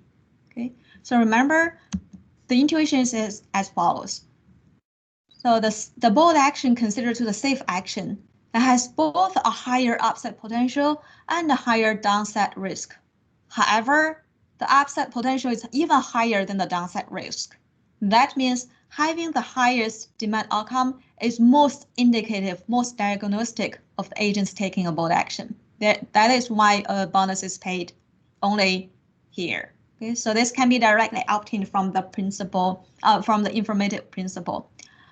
What I've shown next is when we move to the dynamic world, when we have 2-period contract, this does not hold true anymore. So it is possible for a firm to reward the agent on a demand path that involves failure. All right, so let's move to, sorry, Jason? Hi, Jason. Hi, good to see you. Could you go back 2 slides, please? To the optimization problem. Yes. Yeah, here. It's a very general question. It's due to my ignorance, but is it sufficient to consider this kind of linear contract with fixed fee and bonus structure? Because there could be a very rich, I imagine it's a very rich space of possible contracts, right? What does the literature say? Is it sufficient, or is it an accepted limitation, or what is it? Okay, good question, Jason. So here, the demand is discrete. It's only 3 levels. So the way we model here is sufficient when the demand level is discrete. So to model it this way, any possible rewards you can think can be decomposed into this structure. So, I mean, there are only 3 possible demand outcomes, D, 0, minus D. Eventually, what the agent gets is some money corresponding to that 3 possibilities. So because the demand level is discrete, modeling this is sufficient to capture all the possible scenarios. However, so in other words, it's not a linear framework here. It allows full flexibility. However, if the demand level is continuous, then that will be more complicated. Okay, thank you. Yes, okay. Thanks for the question. And now let me move to the 2-period contract. Okay, so I will first talk about the timeline, then what is the optimal contract, then some of the trade-offs for the firm. Okay, so here's the timeline. Now it's a 2-period contract. At the beginning of the first period, the firm offers the contract, tells the agent how we are going to compensate you at the end of the second period based on the 2-period demand realizations. Again, back to Jason's question, we allow full flexibility. You will see that in next slide. Okay, if accepted, the agent chooses which action to take in the first period. And what do I mean by dynamic gaming is, at the end of the first period, the agent can choose which action to take for the second period based on his performance, based on the demand outcome in the first period and the potential reward the agent is facing. So that is a dynamic gaming here. Agent can choose which action to take based on past performance and future reward. At the end of second period, demand is realized, again, observed by both parties, and agents gets paid. Okay, so this is also related to Jason's question. We allow the reward at the end of second period, fully depend on the 2-period outcome, fully flexibility. Yeah, so we allow for full flexibility for the reward levels here. Sorry, just one more clarification. Sure. So why not consider payment at end of period t equals 1? Is that dominated? Great question. Great question, Jason. So remember, the agent is risk neutral here. So everything you pay at the end of first period, you can write equivalent format that is you pay at the second period. So it's risk neutral. There's no time discounting. Anything you pay in the middle is equivalent to a format where you pay everything at the end. But the agent can change her behavior after the payment, no? Yes. Maybe I'm a bit slow, but yes. So the contract is specified at the beginning. So the firms need to specify how to pay the agent based on all possible outcomes. So contract is decided in the beginning, and the contract stays the same. We need commitment for the contract. Yeah. All right. Thanks for the question. Okay, so this is the optimal 2-period contract. These are the 3 formats I talked about: account balance, extreme, and early polarization. Okay, so I will zoom in each contract. Again, let me explain how to extend this graph. So this is the first possible optimal contract, account balance contract. Again, the round node, that is the action being induced. So this is action being induced in the first period. And then the first period had 3 possible outcomes. For each possible outcome, there is a corresponding action in the second period being induced. And then there are 3 possible outcomes for the second period. So in total, there are 9 possible bonus levels at the end of second period. Okay, so this is the optimal contract, one of the optimal contracts, account balance contract. So what this contract does is it simply counts how many times the agent has the highest demand outcome. So the agent gets only one high demand outcome, which is here, or here, or here, or here. Then there is one baseline reward offers. If the agent gets twice of that high demand outcome, then it's twice the amount of that baseline reward. So this is why we call it account balance contract, because the company simply rewards how many success the agent has got and ignores failure. Okay, so failure has no impact on the total reward. And you probably have got it. So such a contract is it's a repetition of 2 short-term contracts. If you get 1 D, you get a reward. If you get another D, you get another reward. So it's equivalent to 2 short period contracts. And under such a contract, the agent has a constant incentive to act bold. That is why if you look at the action profiles, the agent will take both actions for sure in each period. Okay, so we say the later action is independent of earlier outcome because agent will act both for sure in the second period under such a contract. Okay, so now let's move to the extreme 2-period contract. This contract corresponds to the contract we observe in practice, that long-term contract with a delayed reward. So see, there's a big reward given at the second period only if the agent has a success in both periods. So it's harder to achieve quota. However, if the agents make it, there will be a big reward. Such a contract will penalize its failure. So if there's a failure in the first period, or if there's a failure in the second period, then there's no reward for sure. Okay, so it rewards success, but it penalizes failure. Under such a contract, you will see the later action is heavily independent on the early outcome. So if the early outcome is good, the agent will keep working hard, will take both actions. However, if early period did not work well, agent knows that there's no chance to get that big reward, the agent will simply switch to safe actions. So this is why we say the later actions are heavily dependent on earlier outcomes. And if you look at the action profile, okay, so like from the expectation sense, the second period, the expected action will be less bold compared to the first period. So this is a third possible optimal contract is early polarization contract. So such a contract, again, issues a good enough reward if agents performs well in both periods. However, it also gives the agent a make-up opportunity. So if somehow the first period didn't work out well and this turns out to be a failure, the agent may still get rewarded for the second period if that is followed by success. Okay, so we say such a contract reward the salesperson on a sales path that involves failure. So we say reward failure. Look at here. So if the agent get only a middle demand outcome in the first period, then there's no reward. However, if the early period is failure, then that could still be a reward. So it reward failure and only early failure. We will talk about that later, why it's only rewards early failure. Okay, if you look at the action, so again, the agent may switch to safe actions in the second period. So from the expectation sense, the second period action is less bold compared to the first period.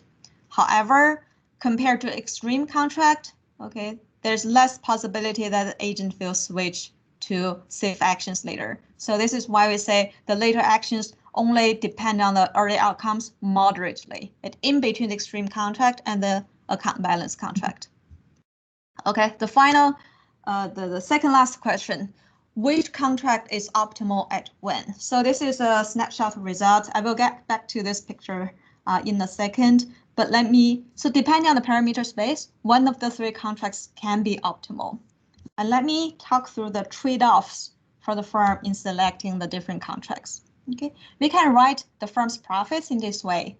It's in proportional to the number of bold action induced and the net profit the firm get from inducing each bold action, which is equal to 1 minus the expected demand to induce each bold action. So what the firm wants? The firm wants to induce more bold actions at a cheaper cost. Okay? And what we're going to do is we will rank the three contracts based on these two dimensions.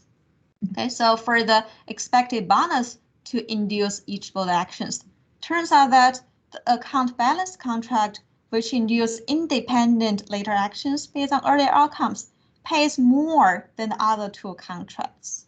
And why is that? Okay, so this is a breakdown of the incremental cost to induce each bold action. The account balance contract, okay, as we have said, it's equivalent to 1 period contract plus another 1 period contract. Therefore, it's the same cost to induce each bold action, the baseline number. The extreme contract, which induces later action, heavily depends on the first period outcome. Okay, so here you will see it is cheaper under such a contract to induce the bold action in the first period. And why is that? Because now the agent knows that there is a big reward waiting for me at the end of second period. If the first period didn't turn out well, I have no chance to get that big reward. And knowing that, the agent is more incentivized to act bold earlier on. That is why it's cheaper to induce this bold action. If you look at the early polarization contract that rewards early failure, it becomes even cheaper to induce bold action in the first period. Why is that? Okay, one of the concerns for agent to act bold early on is, what if things didn't work out? So there's higher downside risk. However, under such a contract, the agent is protected against that. Knowing that, the agent is more likely to act bold early on, so it's even cheaper.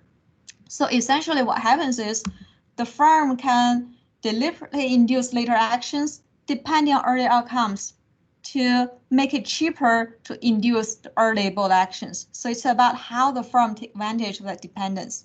And in particular, why early failure can be rewarded. Okay, so if you see these two nodes, it's the same reward that is inducing two bold actions. So the reward, which is just enough to induce a bold action in the second period, also make it cheaper to induce a bold action earlier on. So same reward on early failure that is inducing two bold actions, and that is making it cheaper to induce an average bold action. And why only early failure is rewarded, but not late failure? And that is because the second period, that is already the end of the game, if you reward late failure, that does not contribute to inducing another bold action in the future. So that is the end of the game. That is why early failure could be rewarded, but not a late failure. Okay, and another thing is, so that is cost part. If you look at other dimension, the expected bold action induced. Okay, so this is intuitive. The account balance contract that induce independent actions induces more bold actions. Okay, so intuitively speaking, the bold actions lead to more higher variance in the sales outcomes, which means if you make later actions independent earlier outcomes, then the contract will suffer the least from dynamic gaming. And the contract suffer least dynamic gaming induces more bold actions. Okay, so that is a trade-off. Essentially, if you put things together, it is about how cheap does a firm want to induce the early bold actions versus how much the firm may suffer from agents' dynamic gaming from that independence. So if you put things together here, the x-axis is the downside risk of taking the bold action. The y-axis is the upside potential of the taking the bold actions. So when the upside potential is very large, we're just slightly here, then an early polarization contract or extreme contract can be optimal. So in other words, inducing dependence is optimal. Why is that? When the upside potential is very large, the possibility that the probability agents will gain the contract by switching to safe actions later is lower. So when it's upside potential higher, probably agent is going to be successful. So dynamic gaming is less an issue.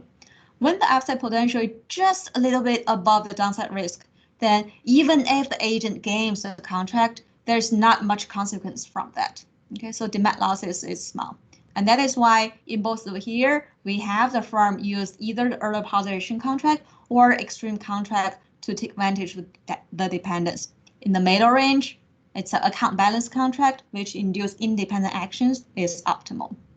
Okay, so that is the most important part. In terms of action, this is the last thing I want to say. Okay, so if you look at action profile, across all three possible optimal contracts, the agent will be induced to act bold early on. That is because, so if the contract is properly designed, the firm can take advantage of the dependence to provide more effective incentives to induce early bold actions. So early bold actions can be cheaper to induce. This is why the firm always induce bold actions in the first period. However, under the optimal contracts, agent could switch to safe actions later on, and that is optimally induced in the contract. Okay, so I think I'm close to running out of time. So we also have a few extensions. We talk about how our results remain robust from risk aversion. We have another extension talk about what if we introduce some external dependent between the two peers, what will the results look like? Okay, and what if the agents could sabotage sales? So what if the agents could destroy some sales before being reported to the agent, being reported to the firm? Okay, so generally speaking, our results remain qualitatively the same under these different extensions. Well, in some cases, we have some more results coming out. All right, so I don't have time to go over these. Let me do a quickly conclusion. Okay, so what we study here is under a dynamic setting, so under multi-period contract setting, we see salespeople could switch between bold and safe actions, and when they are validated under a dynamic contract, this will become a problem. We have seen a lot of empirical evidence about that, and we also have empirical evidence or anecdotal evidence about how firms experimenting with different contracts to induce bold actions. So it is an important problem. And what we have in this paper is we generate the optimal contracts. So there's extreme contract set hard to achieve quota by combining compensation periods. This corresponds to the long-term contract with delayed reward we observe in practice. Another early polarization contract which reward early failure. So that corresponds to the contract we observe in practice that tolerates or even rewards early failure. So the contracts we generate have empirical support. The second thing is look at literature. Some of the existing literatures on rewarding early failures, having largely relies on either learning or the career concerns mechanism. In our work, neither of these mechanisms is at work, and the firm may want to reward early failure only to induce later actions depending on early outcomes to provide more effective incentives. So it's a dynamic gaming problem. Okay, finally, if we observe in practice that sometimes agent may switch to safe actions, that does not mean that something is suboptimal. It could be induced optimally under the optimal contract when the agent acts optimally. All right, so I think I'm right at time, and I want to give the rest attention to our advisor, Rob. All right, thanks, Faye. Let me share my screen here. All right, can you see my slides? Yes, we can. All right, perfect. Okay, so thanks, Faye. Thank you to the organizers, as always, for the opportunity to discuss this paper. Thanks to Faye and Kinshuk for writing a paper that's very readable, despite some model complexity and so on. So let me jump into it. The motivation that Faye gave at the beginning for the paper, I think, is really compelling, and that is that in many selling contexts, the safest action for a salesperson is to try to sell to existing customers, right? They're familiar, a relationship exists, both sides sort of know what to expect from each other, so it's a relatively safe action. And for those same reasons, it often takes less effort to sell to existing customers, right? To people that you know. The riskier action is to pursue new business, new customers. The fit with your offering is less clear, for example, so there's a higher risk of failure, right? There's a higher risk that they're not interested. But with that greater uncertainty, there might also be greater upside, right? It may turn out that this customer is a great fit for you and buys more than you expect and so on. And along with that, it can take more time and effort to build that trust in those relationships and so on that you have with your existing customers. So there's greater uncertainty, there's more upside, there's bigger downside, and it's also a more effortful undertaking. As Faye mentioned, there are other examples of bold and risky actions that a sales rep can take, but I think this particular one is very interesting and highly relevant to practice, right? This is a common situation that sales organizations face.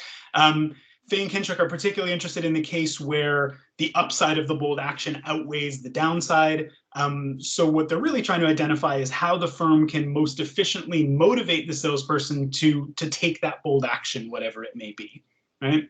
I won't go through the model in detail because I think Faye did a great job of that. The one thing that I do want to highlight that I think is key here is it's a two-period model, two-period kind of extended principal agent model, where the firm offers a contract at the beginning of period one and pays at the end of period two, But critically, that first outcome is observable after the first period. So the agent can observe what happened in P1 and adjust their action in period 2, even though they're not actually getting paid until the end of period 2. So summarizing key results, the optimal single period contract, because we're focused on a situation where the upside outweighs the downside for the bold action, the optimal single period contract induces that bold action by paying a bonus for high sales only, right? So I think of a high sales outcome as a win. I'm going to call that a win bonus, right? When we extend this now to the dynamic 2-period setting, first thing is that the first period action is always bold.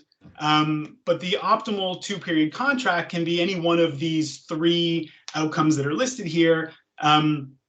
Fei and Kinshuk have rightly given kind of nice formal names for a paper. I've given them less formal names because it helps me to remember which one is which. So I think of the account balance again as a win bonus, right? The account balance contract is essentially a repeated version of the single period optimal, right? Which is that the firm pays the salesperson a bonus every time they win, every time they get that high sales outcome, whether it's once in the first period or the second period or in both periods. The second one, what they call the extreme contract, I call that going undefeated, right? If a win is the high sales outcome, then in order to get this bonus, you have to go undefeated. You have to win twice in 2 periods, right? And the interesting thing here is we know that the contract is going to induce the bold action in period 1. What happens that's interesting is in period 2, it induces that bold action only if the salesperson wins in period 1, right? Because if they don't get that high sales outcome in period 1, then their shot at a bonus is gone, and therefore there's no reason for them to take the more costly action, the bold action. And the third optimal contract here, I think, is probably the most interesting, or at least the least intuitive one. It's the one that they call the early polarization contract, and the idea is that the salesperson gets their bonus if they get the high sales outcome in period 2, following either the high or the low outcome in period 1, but not the medium outcome.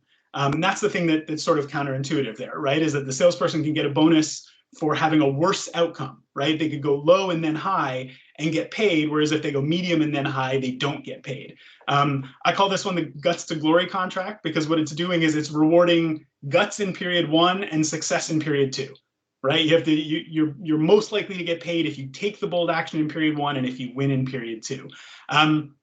Like I said, I think that one is maybe the most interesting because it's the least intuitive, but it's well explained by this dual incentive effect that Fei mentioned. The idea is this counterintuitive action of paying the salesperson a bonus for the low outcome followed by the high outcome accomplishes 2 things simultaneously, right? By paying for the high outcome in period 2, you induce more bold action in that period than you do under the extreme contract, right? Because under the extreme contract, if they get the low outcome in period 1, there's no way they're going to exert the bold action in period 2. But at the same time, it also reduces the cost of inducing the bold action in period 1 by effectively shielding, or at least partially shielding, the sales rep from that failure that might be more likely under the bold action, right? By protecting them from the bad outcome in period 1, you make them more likely to take the bold action, which makes it less costly for the firm to induce. So that summarizes kind of the key outcomes. I do note at the bottom, and I think Fei mentioned this as well, there is a 4th possibility, which is a salary-only contract, basically no bonus at all, which results in only safe actions. And there is a part of the parameter space where that's optimal, but it's not really the main focus. Fei, I don't think, got to spend as much time maybe as she was hoping on the extensions of the model. I'm not going to spend a ton of time on the extensions either, because I don't have a ton of time to spend on the extensions. But I do want to highlight a couple things, because I think in this paper, the extensions are actually quite critical. There's an extension to risk-averse salespeople. I think this is really important because, we often find in kind of more complex extensions of principal agent models, most of us tend to deal with risk-neutral agents just for tractability and to make the models work. But in this case, because the model and the paper is inherently about risk, I think it's really nice and really important that Fei and Kinshuk are able to show that their main results extend to at least somewhat risk-averse salespeople. The The second one, what Faye was referring to as sabotaging sales, the idea of that one is that they wanted to consider a situation where the firm isn't willing to give these sort of decreasing payouts, right? My initial reaction to that early polarization contract was, it's really interesting theoretically, but I'd be pretty surprised if a lot of sales organizations would be willing to put it into practice, particularly because it's open to sabotage and in my view, maybe even more importantly, it's open to timing games, right? So if I know that I have a better likelihood of getting paid under a low sales outcome than a medium sales outcome, well, when I see that medium sales outcome coming, what am I going to do? Well, I'm either going to try to pull sales in from future periods or push sales out to future periods to get the high or the low sales outcome in that first period so that I can potentially get a bonus in the second. So I think it's important that they considered this this possibility of, okay, well, what if the firm is unwilling or unable to give a contract like that? Now, what does the sort of optimal contract look like throughout the parameter space? So, so I think that's really important. And then the interdependent periods, they look at one particular version of interdependence between periods that has to do with limited inventory. I think there are a bunch of other versions of that where the periods are interdependent that could be interesting. Although there's a little bit of discussion on that in the paper, and I won't go into it anymore here. My overall impressions of the paper, I think it's very readable. I think it's great that they start with this kind of important managerial problem, and it leads to a result that's not only applicable from a managerial standpoint, but interesting theoretically. That's kind of nice. As I mentioned, the extensions are relevant and really show the robustness of the result. And like any good paper, it got me thinking about a whole bunch of other follow-up questions that I probably won't have time to discuss, because I do want to get to one thing, which is really the only kind of significant concern that I have. And I apologize, Faye and Kinshuk, I know you guys and I've spoken to you about the paper before, and I haven't mentioned this, and I wasn't holding out on you. I just didn't think of it until I was putting this together. The main concern I have is particularly related to that specific motivating example of approaching new versus existing customers, which I think is the most compelling motivation for the paper. On the other hand, the paper hinges on this choice of bold versus safe being unobservable, right? Just like we assume in a standard principal agent model, we assume that the agent's effort is unobservable, and that's what leads to the need for the types of contracts that we develop.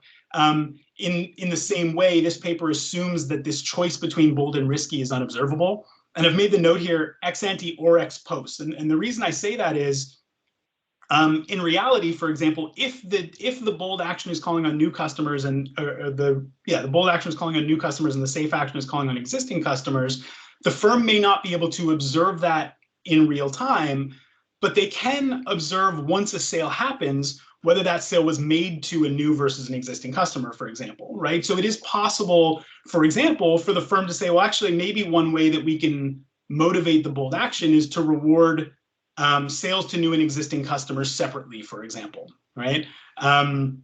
So the lack of observability that's assumed in the model may not quite be true in a lot of circumstances for that specific motivating example. So all that to say, I don't think that makes the model irrelevant. What it suggests to me is that it might be worth thinking some more about specific compelling examples of risky versus safe actions that fit all the assumptions of the model, and particularly this lack of observability before and after a sale happens. The other thing that this is less of a concern and probably more of an extension perhaps is that in the model, one of the key simplifications in the model is that the salesperson only has to choose bold versus safe. Once they choose bold versus safe, their effort or their effort cost is effectively fixed, versus sort of a standard principal agent model where it's actually the extent of the effort that the agent is trying to choose. And I wonder if the results would continue to hold or if they would look any different if the salesperson was not only choosing bold versus safe, but if at the same time they actually had to choose their effort, right? So how much effort are you going to exert on this bold versus safe action? And I wonder if you would still see some of the trends that we see in terms of what contracts, excuse me, are optimal. This slide is basically just a couple of other ideas for extensions that I thought would be interesting, things that occurred to me as I was reading the paper and putting this together. But I know that we're running a little over and it's been a long morning session for most of you. So I won't go over these in detail. I will stop there and just say thank you very much. Thanks to all of you for listening, and thanks to Faye and Kinshuk for a great paper. That was a pleasure to read. Thanks, Rob. Faye, do you want to, I don't know if we have a minute, you know, respond to the first point about the example that Rob raised, because we've thought a bit about that. Yeah, and so it's a very important point. So I'm glad you raised it. Faye, do you want to answer very briefly, maybe, not into it into the next? Sure. Rob, that is definitely a critical question. So sort of give that example because it's easy to understand. However, we do, I mean, there are a lot of other scenarios where the outcome is less it's less able to tell from effort. So one thing is the more aggressive versus less aggressive sales technique. Another one is, I mean, even thinking about reaching out to new customers, you still have those more risky customers and these less risky customers to talk about. If you reach out the person in the firm that is higher position, then it's risky. It works for us, it's good. However, it also has a lower chance to work out. If you talk to a lower person, maybe it's safer. However, these are all so new customers. I mean, going to the point is, after you get more granular, you will get to the point where it's hard to tell. Yeah, but I definitely agree with what you said. So that example, it's a sort of a easy example to motivate the talk. Yeah, that's great. Thank you.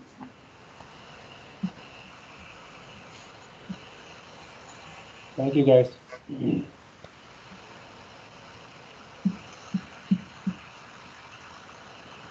All right, looks like Pradeep is here.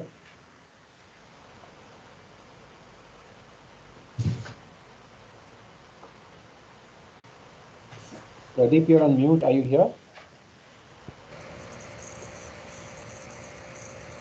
Nanda, I just wanted to let you know that room 2 has been instructed to log into room 1, so they should be joining us now. All right, okay, thank you, Kelly.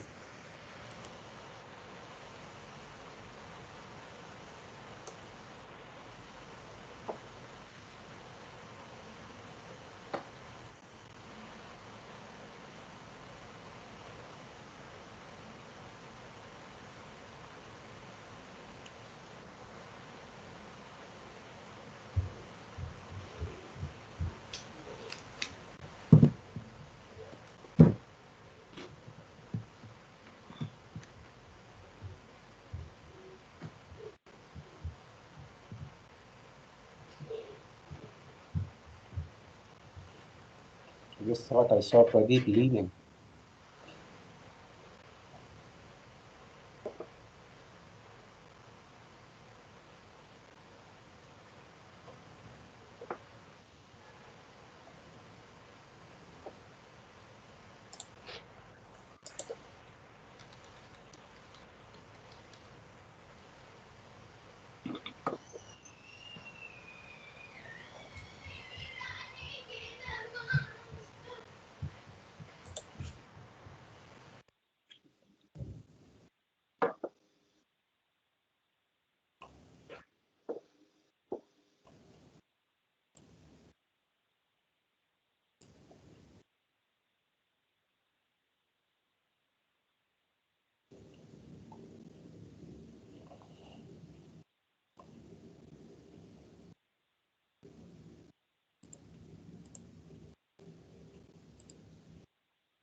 So Pradeep is having some computer issues, so asked us to stand by.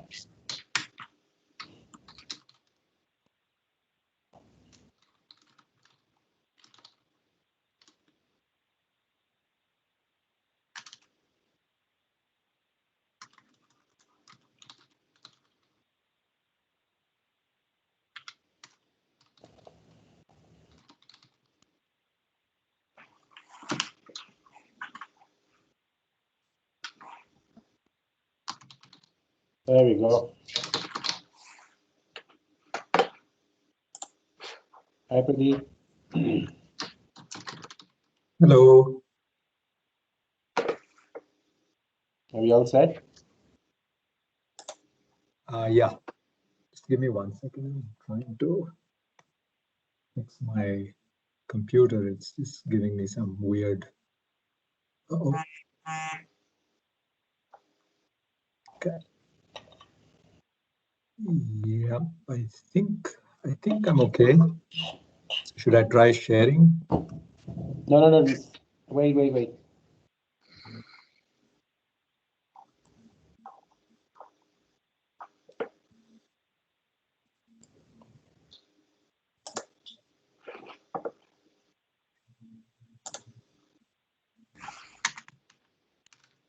Is something showing up?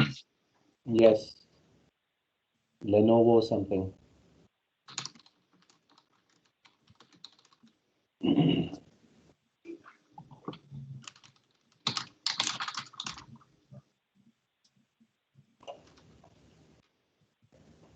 Okay, so while Pradeep is setting all this up, it's quite a challenge to introduce somebody who needs no introduction, at least in the marketing community. I'm not able to hear.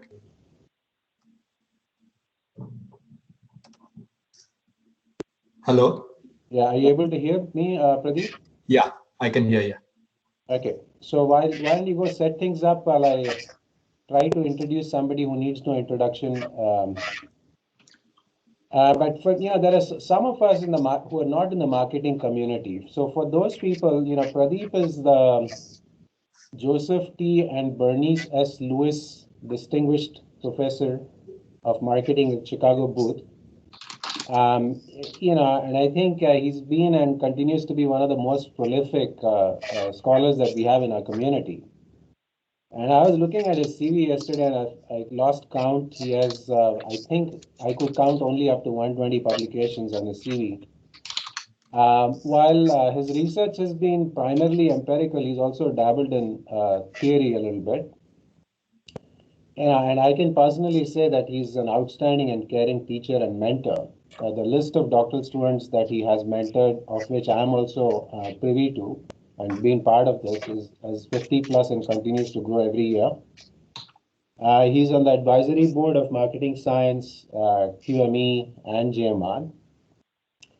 And as we all know, his research has appeared in all the top journals that we know of. And he was elected as the ISMS Fellow in 2015. So with that, Pradeep, I'll give the floor to you. Great. Yeah, can you hear me and can you see my screen? Yes. Terrific. All right. Hey, Nanda, thanks for that introduction and hello, everyone. Sorry, I was running a little bit late. Computer issues and all that. In any event, let me not delay too much. My thanks to the organizers for inviting me today. I thought I'll talk about something that not only a topic that I find very interesting, but I also think is increasingly becoming important. We all know the role of analytics in today's marketing, in today's research that we do. What I wanted to talk about was one specific aspect of analytics, which is analytics for good. And it's not just my research that I will try to highlight, although for selfish reasons, obviously, I'm going to be talking about my work. But I will also try, if possible, and given the time, and I'm not always good at managing time, I'll also try to dwell a little bit about on the research of some others in this area as well. In particular, the majority of work I'll be talking about is a project which is co-authored with Rupali Kaul, who's a doctoral student at GSB Stanford, Steve Anderson, who's on the faculty at Austin, Naufal with Qasim, who's at the London School of Economics. Time permitting, I also want to spend a couple of minutes on a paper by Shreya Kankanhalli, who you will see in this conference, and some other work that Steve, Naufal, and I have with Frank German from Notre Dame. And then my colleague at Chicago, Sanjog Misra, is doing also some very interesting work in this area. So that's sort of the broad idea behind what I want to be talking about today. So a little bit about sort of motivation for what I'm going to be talking about. A couple of days back, I don't know how many of you are connected with Param at Carnegie. But Param and his co-authors posted a paper that is forthcoming in the Frontiers in Marketing Science. And the topic of this paper is up on your screen. It says, can an AI algorithm mitigate racial economic inequality? And so the idea here is, whether there are things that can be done by leveraging the analytics capabilities that firms have to actually contribute to society in some way. And a few days back, excuse me, there was sorry about that. A few days back, Anindya Ghosh also posted something on his LinkedIn page on some forthcoming work with Baby and Shitong Go and Yuan Dang. My apologies. So this again is a topic which is of interest. Beyond just the fact that you're using analytics to perhaps improve firms' performance, but also the use of analytics beyond that, right? So for the benefit of the larger society than simply a particular organization. Now, obviously, if it can do both, that's fantastic. But the fact that most of us in our research spend a lot of effort in sort of the managerial implications part of the paper, the point that I would like to make is perhaps it's not just the managerial implications that we need to care about, but we want to think about implications which go beyond just the firm to also think about what the larger implications for society might be. So that's sort of the broad idea. And so what exactly is my point? There has been sort of an explosion of research with more and more sophisticated approaches to look at the data. And there are papers in this conference. If you look at any journal today, you'll be hard pressed not to find papers that look at these issues. And I think, as I said before, it is heartening that an increasing proportion of this work seems to be focused on not on these tools and techniques, not just improving the well-being of the firm, but also thinking about societies at large. Okay, so it'll be, I think, a really good idea to see more research in this area. So now, of course, I have to pivot to something specific that I want to talk about. So I'm going to show, rather shamelessly, some of my own current work in this area, and it's slightly different from the couple of examples that I've shown you so far. And with time permitting, I will, as I said before, I'll show you some other related work by others in this area. So I'm going to be looking at this broad area of marketing analytics. It should be clear by now. But what I would like to do is to think about sort of the different stages of marketing analytics that have revealed themselves over time. And this I taken from Tom Davenport's article in the HBR, where he talks about there being 3 generations of analytics. Where in the first generation, or analytics 1.0, it was basically firms using data to make decisions. 2.0 was more transitioning from just thinking about data to thinking about big data. And finally, in the world of analytics 3.0, it's the AI layer on top of the big data. Okay, so these are the sort of the 3 broad the broad generations of analytics, if you would. And most of what you see in conferences and papers today, are analytics 2.0 and 3.0. What I want to do is to show you an example which predates that, which is more thinking about analytics 1.0. Okay.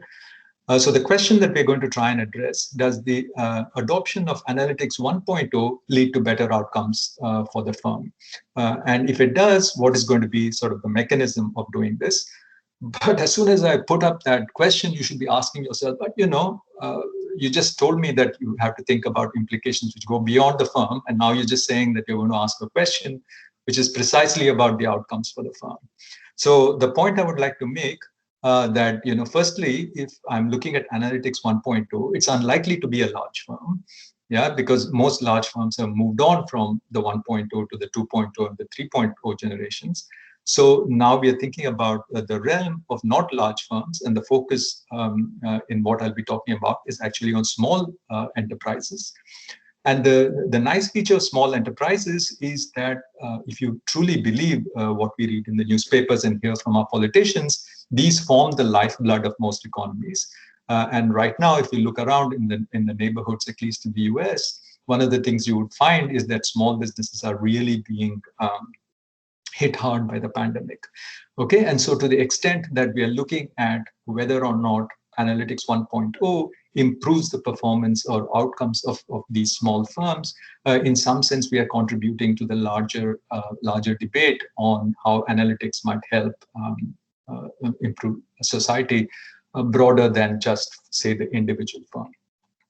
Okay, so what are some of the benefits of studying small firms and in the context of simple analytics? First is that you can isolate the effects especially of the mechanism much better, simply because you have single decision makers to focus on, right? If you think of a large firm and you're thinking about an AI or a set of tools that the large firm is using, it's much harder to trace out what mechanism of impact that using these tools has on the performance, right? So you might see improving performance, but the mechanism by which it improves performance might be less clear. Okay. The other thing, of course, is that it's clear that small firms, especially in developing countries, really don't have much access or don't use much data or analytics at all. And to the extent that we can expose them to analytics and help them use it, this might actually benefit these firms in the long run. Okay, so that's sort of the intuition. And are they, if we can show that there's an effect on in developing countries, can we also then use these ideas in more developed countries? And the answer is presumably yes, because even in developed countries, small firms don't use. I mean, if you think about your corner barbershop, for example, the likelihood of that business using analytics is not very large. So it might have implications even for small businesses in developed countries. So regardless of whether you're looking at developing countries or developed countries, thinking about using analytics to help small firms seems like a reasonable thing to be doing. Okay, so specific research questions that we're going to be looking at. The first is, as I already told you before, does it improve firm outcomes? And the specific outcomes we are going to look at are very basic kinds of things, like the sales of the firm and the firm's profits. And then the other thing that we want to then dig into is the mechanism by which the analytics might in fact influence sales or profits. And we're going to be looking at two things. One is that does it make or does it improve the manager or the owner of the business? Does it improve their aptitude, which is essentially their abilities, which could be more mathematical abilities, etc. And I'll talk more about that in a few minutes. And the other is, does this exposure lead to better actions, right? So aptitude is something sort of more internal, general to the individual. Actions are what then the individual does relative to the business itself that the individual is running. So those are the two types of mechanisms that we would like to explore. Okay. The research design that we used for this project is that we conducted a randomized controlled field experiment in Rwanda, and essentially these are with small firms. We qualify them in the sense that these are small firms that are also interested in growing, and a majority of them happen to be retail firms. And many of the others tend to be service firms. So those tend to be sort of the smallest types of businesses in Rwanda. And here are some examples of the types of businesses that we were providing this analytics intervention to. So on the top right is Joyce. Joyce basically sells a food that she prepares at home. She also sells some other things like milk and eggs and such. So she has a shop doing that.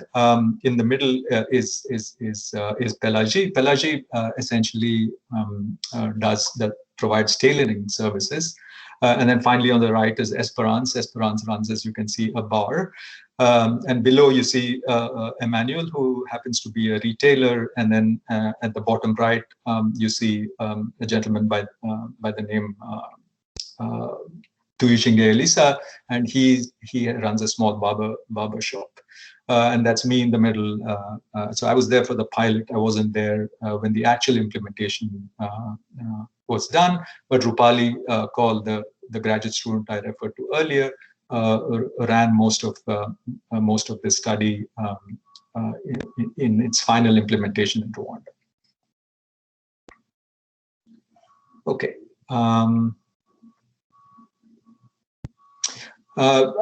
Rwanda needs no real introduction. It's a very, very small country. It's primarily landlocked, but it does have a lot of lakes around it. In fact, the region that Rwanda is often referred to as the Great Lakes region of Africa. So in the recruitment phase, we basically had to essentially engage RAs who work the streets in Kigali and the surrounding areas. We looked at two other towns called Muhanga and Musanze. And so in these three towns, these RAs essentially went about soliciting from individual businesses whether they might be interested in participating in the study.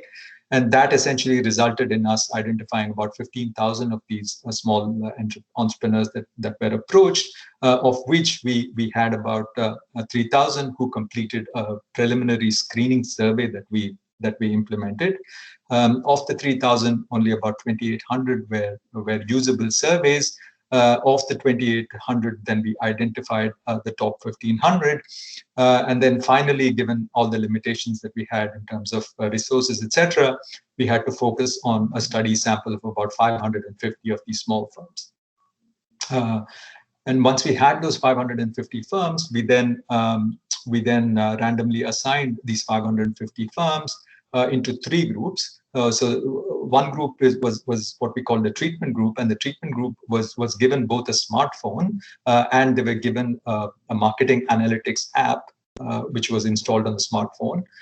We then had a control group of another 250 firms who were given neither the smartphone nor the app. And then finally, we had what we call a placebo group of about 50 firms. In this placebo control group, they were given the smartphone, but not the app. Now, certainly it was entirely up to them, given access to the smartphone, what they then chose to do with the smartphone. We do have some results from this placebo group, but one thing to keep in mind is because this is a very small sample size of only 50, it's a very basically noisy types of estimates that you get from this group. Okay. So this is essentially how this randomized control field experiment was set up. Treatment group, placebo group, and control group. Treatment group got the smartphone and analytics app. The placebo group got only the smartphone, and finally the control group got neither. And then what we end up tracking at the end of the intervention, which is several months later, are the sales and profits of these businesses, and a bunch of other measures that will help us understand the mechanism. Okay, so what exactly was this intervention? What do we cover under marketing analytics? Remember, I said it's analytics 1.0, so it's basically data and the uses of data. So we focused, because this is sort of a marketing intervention, we focused on things that are relevant for marketing, which are the sales, the products that these firms sell or services, their customers, and then the kinds of marketing activities they engaged in. And most of these topics, of course, you're all familiar with, are covered in core marketing courses at business schools. Okay, that's how we identified them. And so the things that we covered in the app were data entry primarily, where the firm or the owner of the firm had to input data into the analytics app. And then the output that we provided, which was data analysis using very simple statistics, as I'll show you, as well as a way of visualizing the data. Okay, and then finally we summarize and present the results in a report form so as to help these firms now make hopefully better decisions going forward. Okay, so that's essentially, I mean, so maybe I'll step back there, and then you know, if anyone has any clarification questions, I'm happy to take them. So the basic intervention is Analytics 1.0. Small businesses that typically don't use data and analytics, exposing them to both the data as well as a way of looking at these data. So they would input the data into the app, and then we would analyze the data and summarize and present it back to them. Okay, 250 in the treatment, 250 in the control. So there were several months over which this intervention took place. I think I'll be showing you data over, that we collected 6 months after they started using the app. Okay. Nanda, should I pause for questions or should I continue? Sorry, I was on mute. If people have questions, they can answer, ask. You don't have to pause.